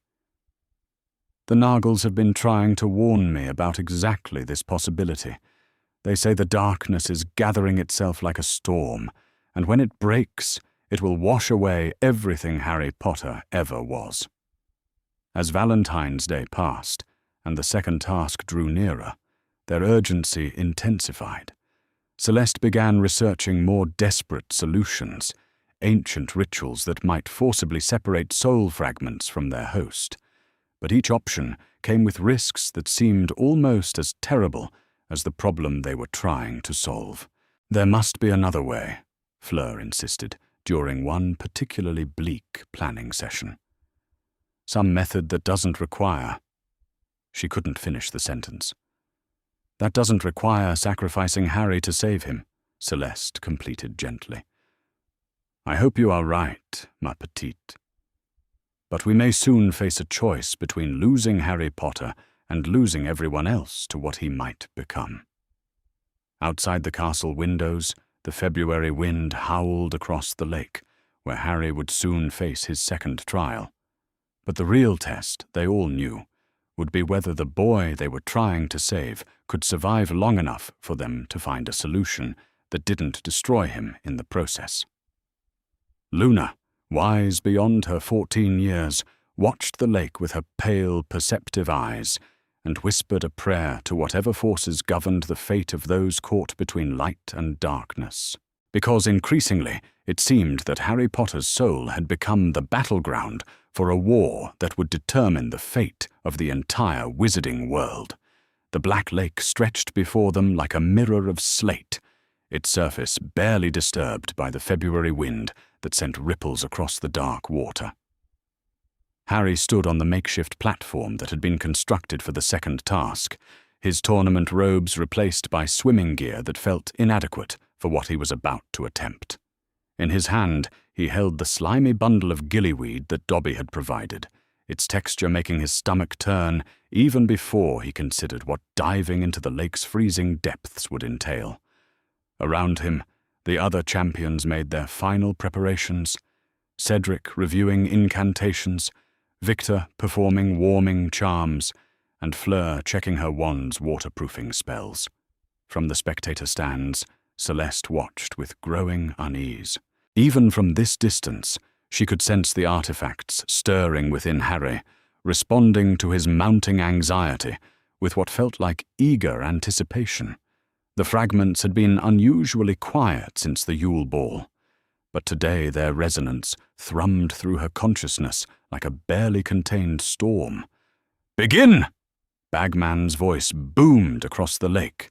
Harry stuffed the gillyweed into his mouth, barely managing to swallow the revolting plant matter before diving into the icy water. The transformation was immediate and horrifying. His neck burned as gills split open along the sides, his hands and feet elongated into webbed appendages, and his lungs sealed themselves as he began breathing water instead of air. But as his body adapted to the underwater environment, something else began to change. The artifacts, dormant since Christmas, suddenly blazed to life with an intensity that made Harry gasp. Inhaling lake water through his new gills, the 12 fragments sang in perfect harmony for the first time, their voices no longer competing, but unified in a chorus that seemed to resonate through every fiber of his being. Deep beneath the surface, Harry found himself swimming with inhuman grace and speed, his movements guided by instincts that belonged to someone far more experienced than a 14-year-old wizard. The voice that had whispered to him during the dragon task was back, but stronger now, more coherent. "You are magnificent like this," it murmured with Voldemort's silky tones. "Free from the constraints of that weak human form, unlimited by the pathetic morality they have forced upon you. This is what you were meant to be." Harry tried to push the voice away, but the underwater environment seemed to amplify the artifact's influence. The lake's depths pressed around him like a living thing, and in that pressure, the boundaries between his own thoughts and the whispered temptations began to blur. Above the surface, Celeste doubled over as the resonance exploded through her consciousness. This was beyond anything she had experienced, not just the presence of dark magic, but its active flowering into something approaching its full power. "Grandmère!" Fleur had surfaced briefly to check her progress and caught sight of her grandmother's distress. "What is happening?" But Celeste could not respond. The artifact's song filled her awareness with such intensity that she could barely remain conscious. This was what the fragments had been building toward. Not just influence over Harry's decisions, but complete integration with his magical core.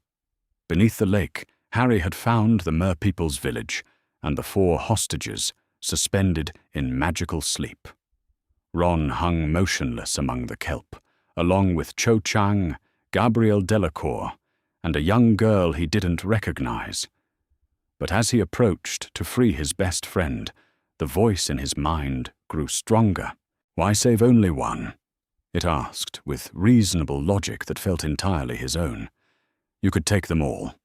Prove your superiority to the other champions. Show them what real power looks like." Harry's hand moved toward his wand, dark spells rising unbidden in his consciousness. The Imperious Curse would make the Mer-people help him. A few well-placed hexes would disable the other champions when they arrived. He could win this task completely, utterly, in a way that would leave no doubt about his capabilities. On the surface, Celeste's transformation began without conscious decision. Her perfect human features sharpened into something altogether more primal as her Veela nature responded to the dark magic radiating from the lake's depths. Silver flames danced around her fingertips, and her voice rose in a keening wail that cut through the February air like a blade. The sound penetrated 30 feet of lake water and reached Harry just as he was about to cast the first curse. For a moment, the competing influences balanced perfectly. The artifact's collective will against the pure, protective love that Celeste's cry represented. Then Harry's own voice, small but determined, broke through the supernatural cacophony. "No," he whispered into the water, bubbles streaming from his gills. "That's not who I am." He freed Ron with simple, legal magic, then waited for the other champions despite the artifact's furious protests. When Fleur failed to arrive and Gabrielle remained in danger, he freed her as well, earning the Mer-people's approval, but losing valuable time. The swim back to the surface was a battle of wills between Harry's exhausted determination and the artifact's increasing desperation to assert control. They offered strength when his limbs grew heavy, speed when the other champions threatened to overtake him, and violence when the Grindylows attacked. Each offer was more tempting than the last, and each refusal required more effort than Harry was sure he possessed. When he finally broke the surface of the lake, the gillyweed's effects were already fading. His gills sealed themselves painfully, his webbed hands and feet returned to normal, and his waterlogged lungs burned as they tried to process air again. But the artifact's influence didn't fade with the magical transformation. If anything, the stress of the change seemed to amplify their presence, turning their whispered suggestions into a roar that filled his consciousness completely. Harry barely made it to the platform before collapsing, his body convulsing as 12 different magical influences fought for control of his nervous system. His scar blazed with pain so intense that his vision went white, and when he tried to speak, the voice that emerged wasn't entirely his own. "Well done, Harry," Dumbledore said, but his expression was grave as he knelt beside the shaking boy. "Madame Pomfrey, quickly." The school medic hurried forward with her bag of potions and diagnostic tools, but stopped short when she saw the results of her examination spells. The magical resonance around Harry was so chaotic that her instruments couldn't achieve stable readings. "Headmaster," she said quietly, "I've never seen anything like this. It's as though he's hosting multiple magical signatures simultaneously." Celeste, still in partial Veela form with silver flames wreathing her hands, approached the group with predatory grace. "He needs to be isolated immediately," she said, her voice carrying harmonics that made several nearby wizards step backward involuntarily. The artifacts are no longer merely present, they are actively competing for dominance. As they levitated Harry's unconscious form toward the castle, Celeste walked alongside the stretcher, monitoring the supernatural battle being fought within the boy's mind. The underwater environment had done something to the artifacts, strengthened their cohesion while simultaneously destabilizing their integration with Harry's own magical core. "Will he survive this?" Fleur asked desperately as they reached the castle infirmary. Celeste looked down at Harry, whose face was pale and drawn with supernatural strain, his scar standing out like a brand against his skin. The artifact's influence was stronger than ever, but so was his resistance to them. The question was which force would prove more resilient. "I don't know," she admitted quietly. but I fear that what happened in the lake has changed everything. The artifacts are no longer content to whisper suggestions. They are trying to rewrite his very essence. As Madame Pomfrey began her examination behind privacy screens, Celeste turned to Dumbledore with an expression of terrible certainty. "We are out of time," she said simply. "Whatever we are going to do to save him, it must be done now, before the boy we are trying to protect ceases to exist entirely." In the infirmary bed, Harry Potter lay motionless while a war raged within his soul, a war that would determine not just his own fate, but the destiny of everyone who had ever dared to care about the boy who lived. Harry woke to the familiar sterile smell of the hospital wing, his body aching as though he had been trampled by a herd of centaurs. Weak afternoon sunlight filtered through the tall windows, suggesting he had been unconscious for hours. When he tried to sit up, gentle hands pressed him back against the pillows. "Easy," Hermione's voice said, from somewhere to his left.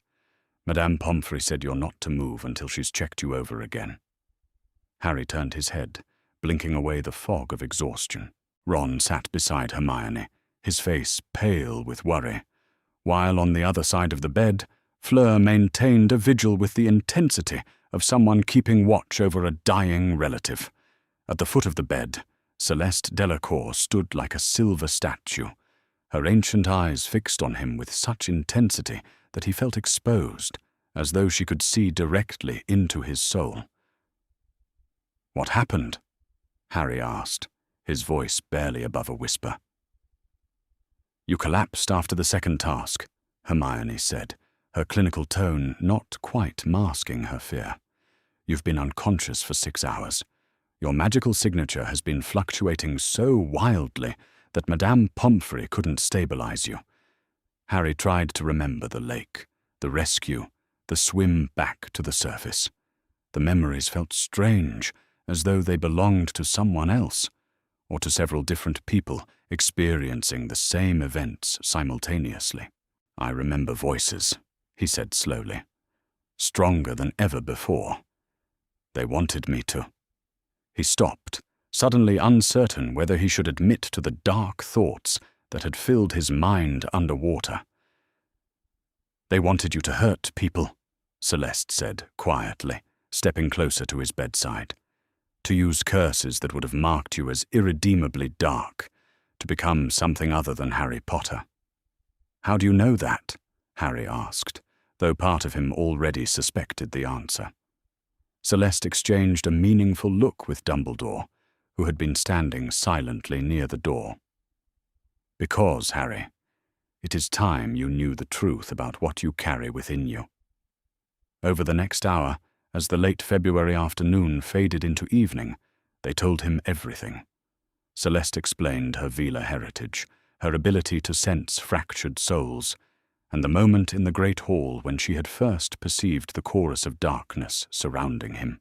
Dumbledore confirmed the existence of 7 known Horcruxes, his own incomplete knowledge of Voldemort's activities, and his growing suspicion that something unprecedented had occurred the night Harry's parents died.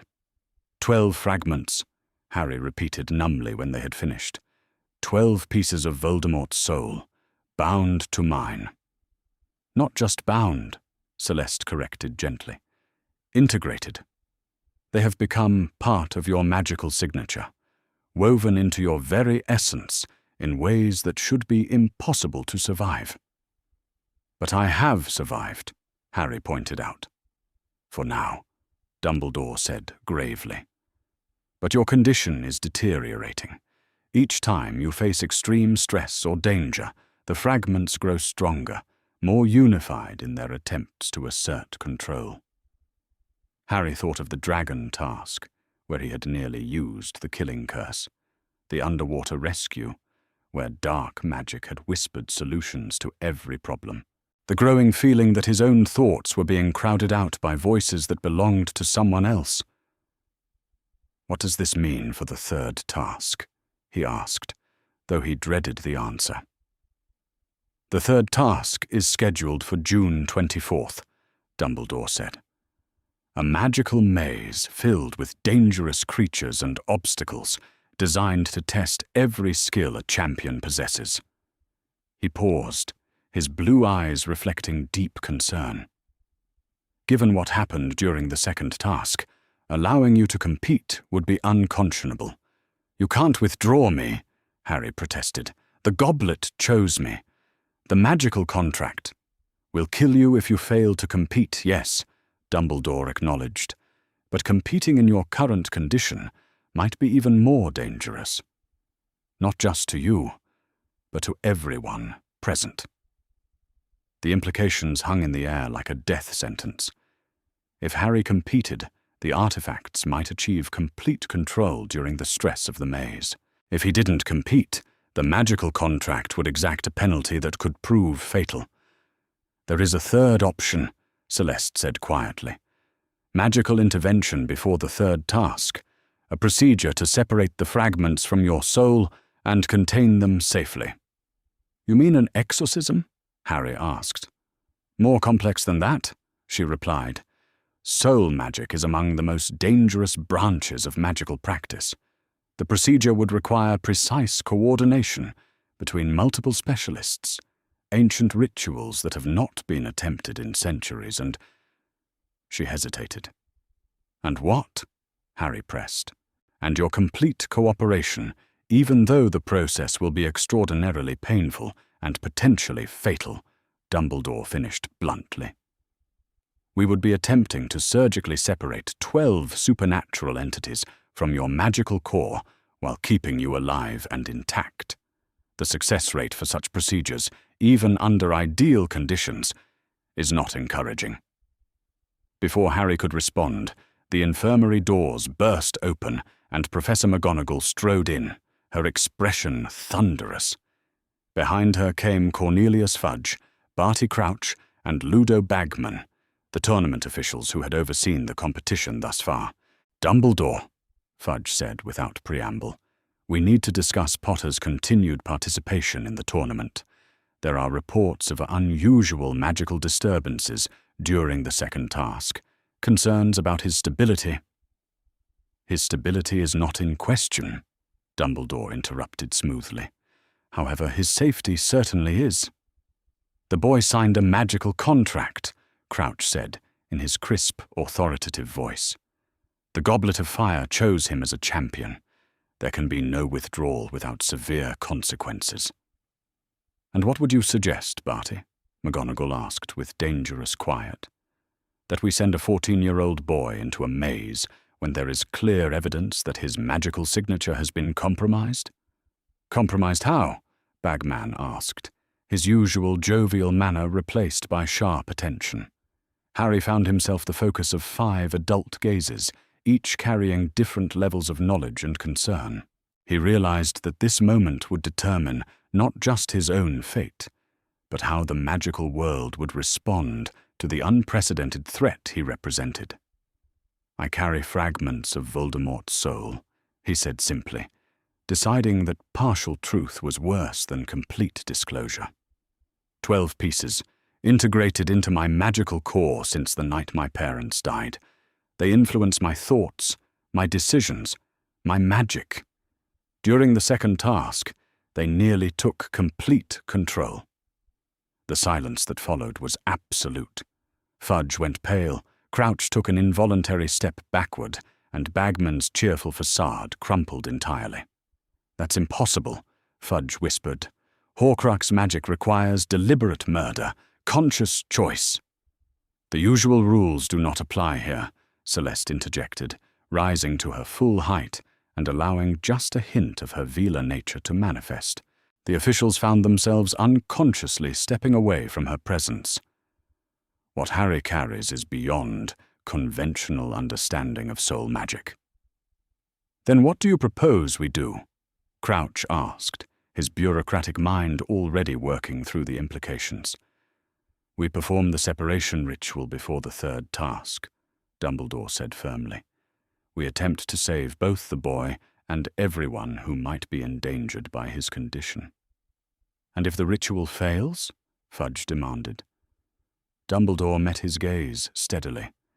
Then we will have tried to do the right thing, regardless of the consequences.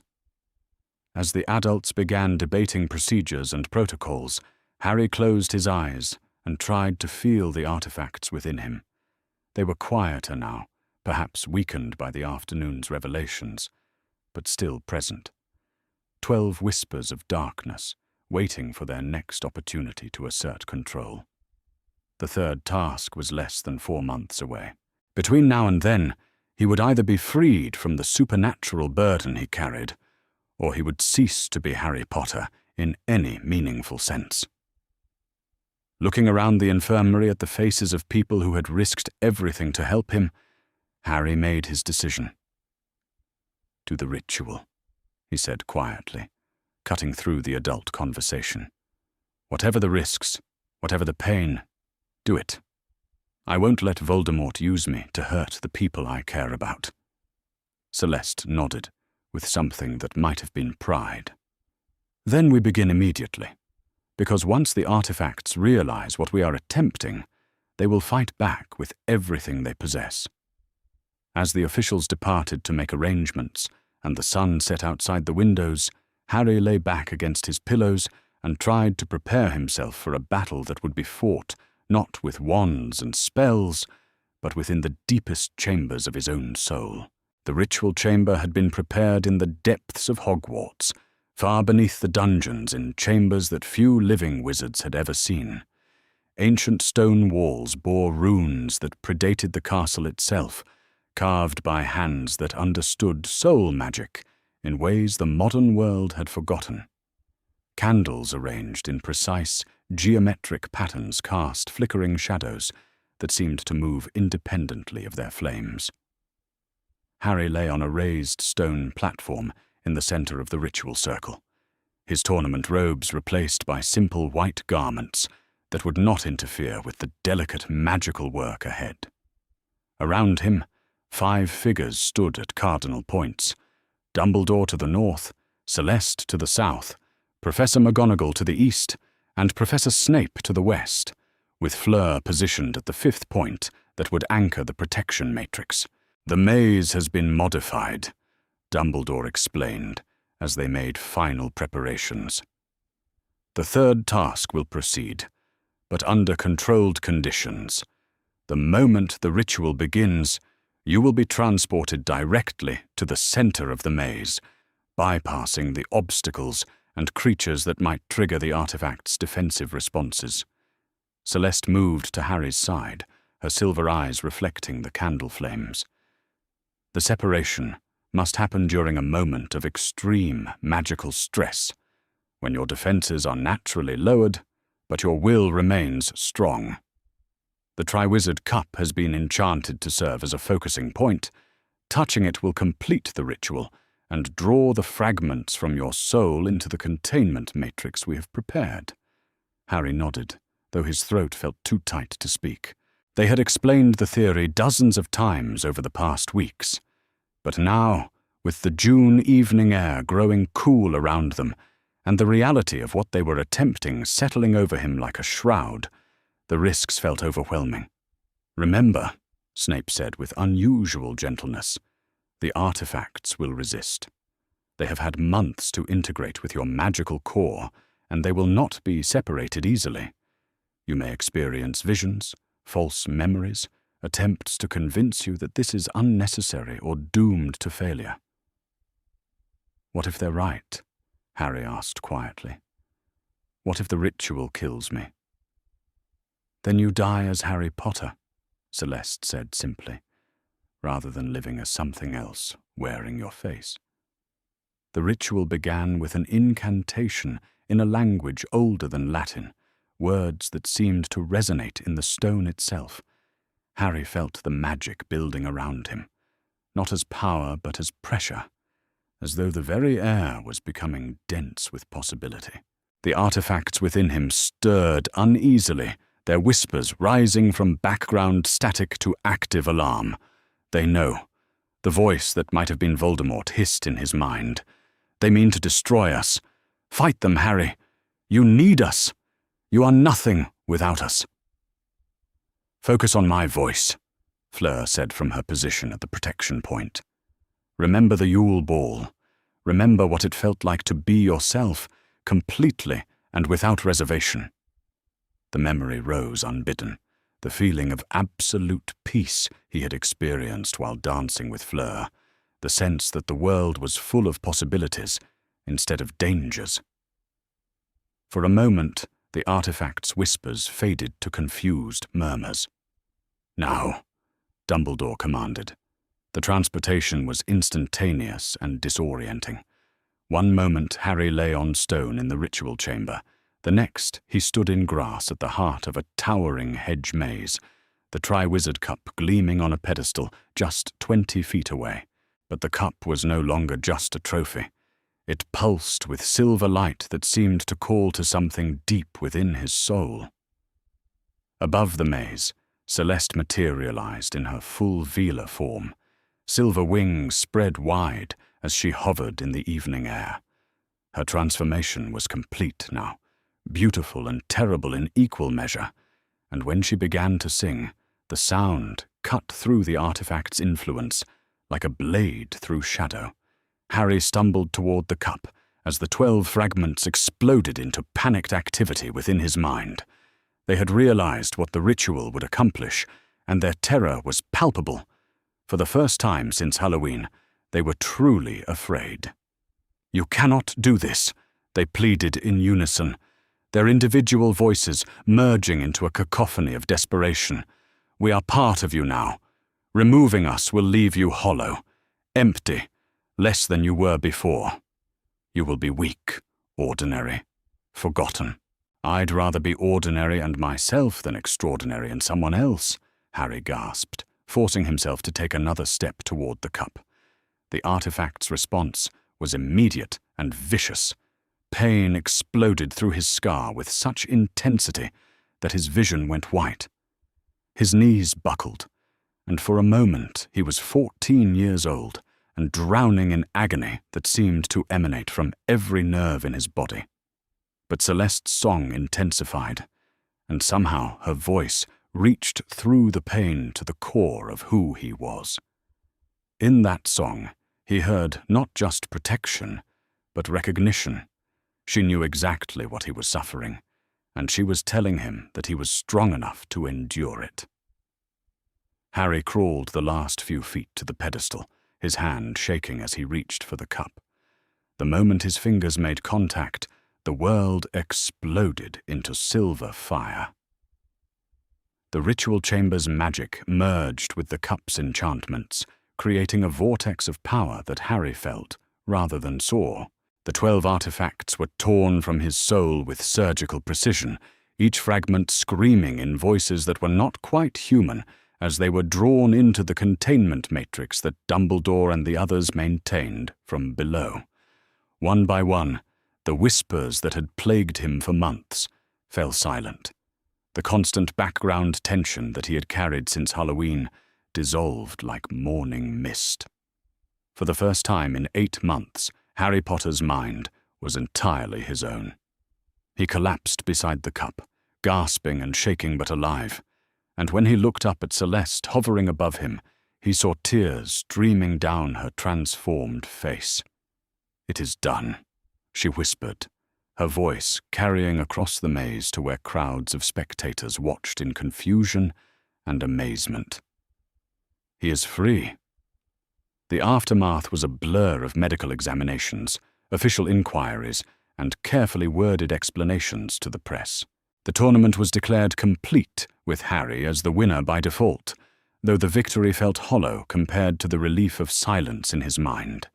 Voldemort's fragments were contained in a crystalline prison that would be studied by the Department of Mysteries for decades to come.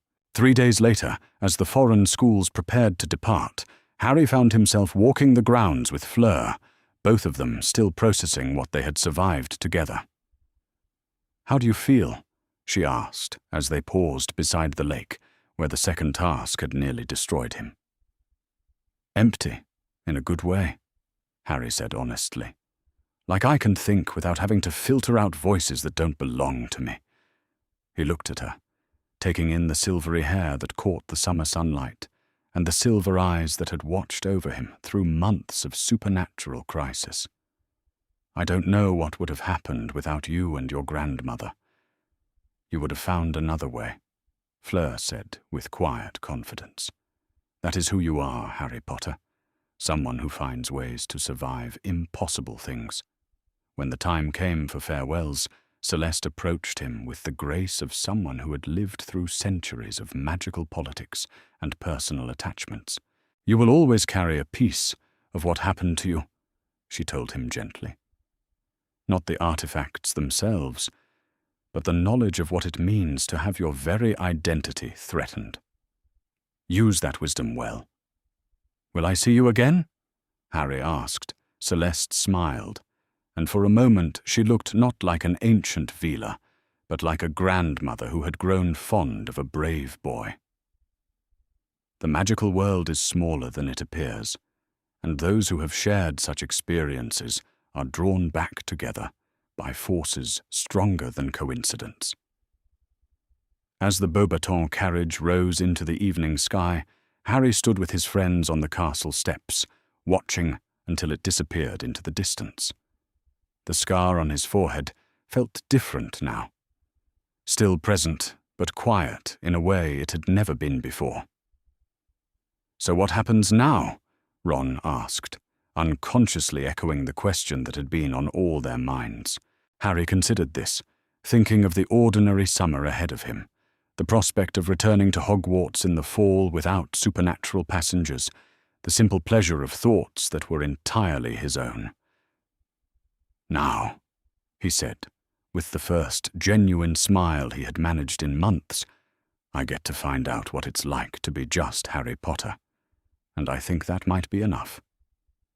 Above them, the stars emerged one by one in the darkening sky, and for the first time since Halloween, Harry Potter looked up at them without hearing whispers of darkness.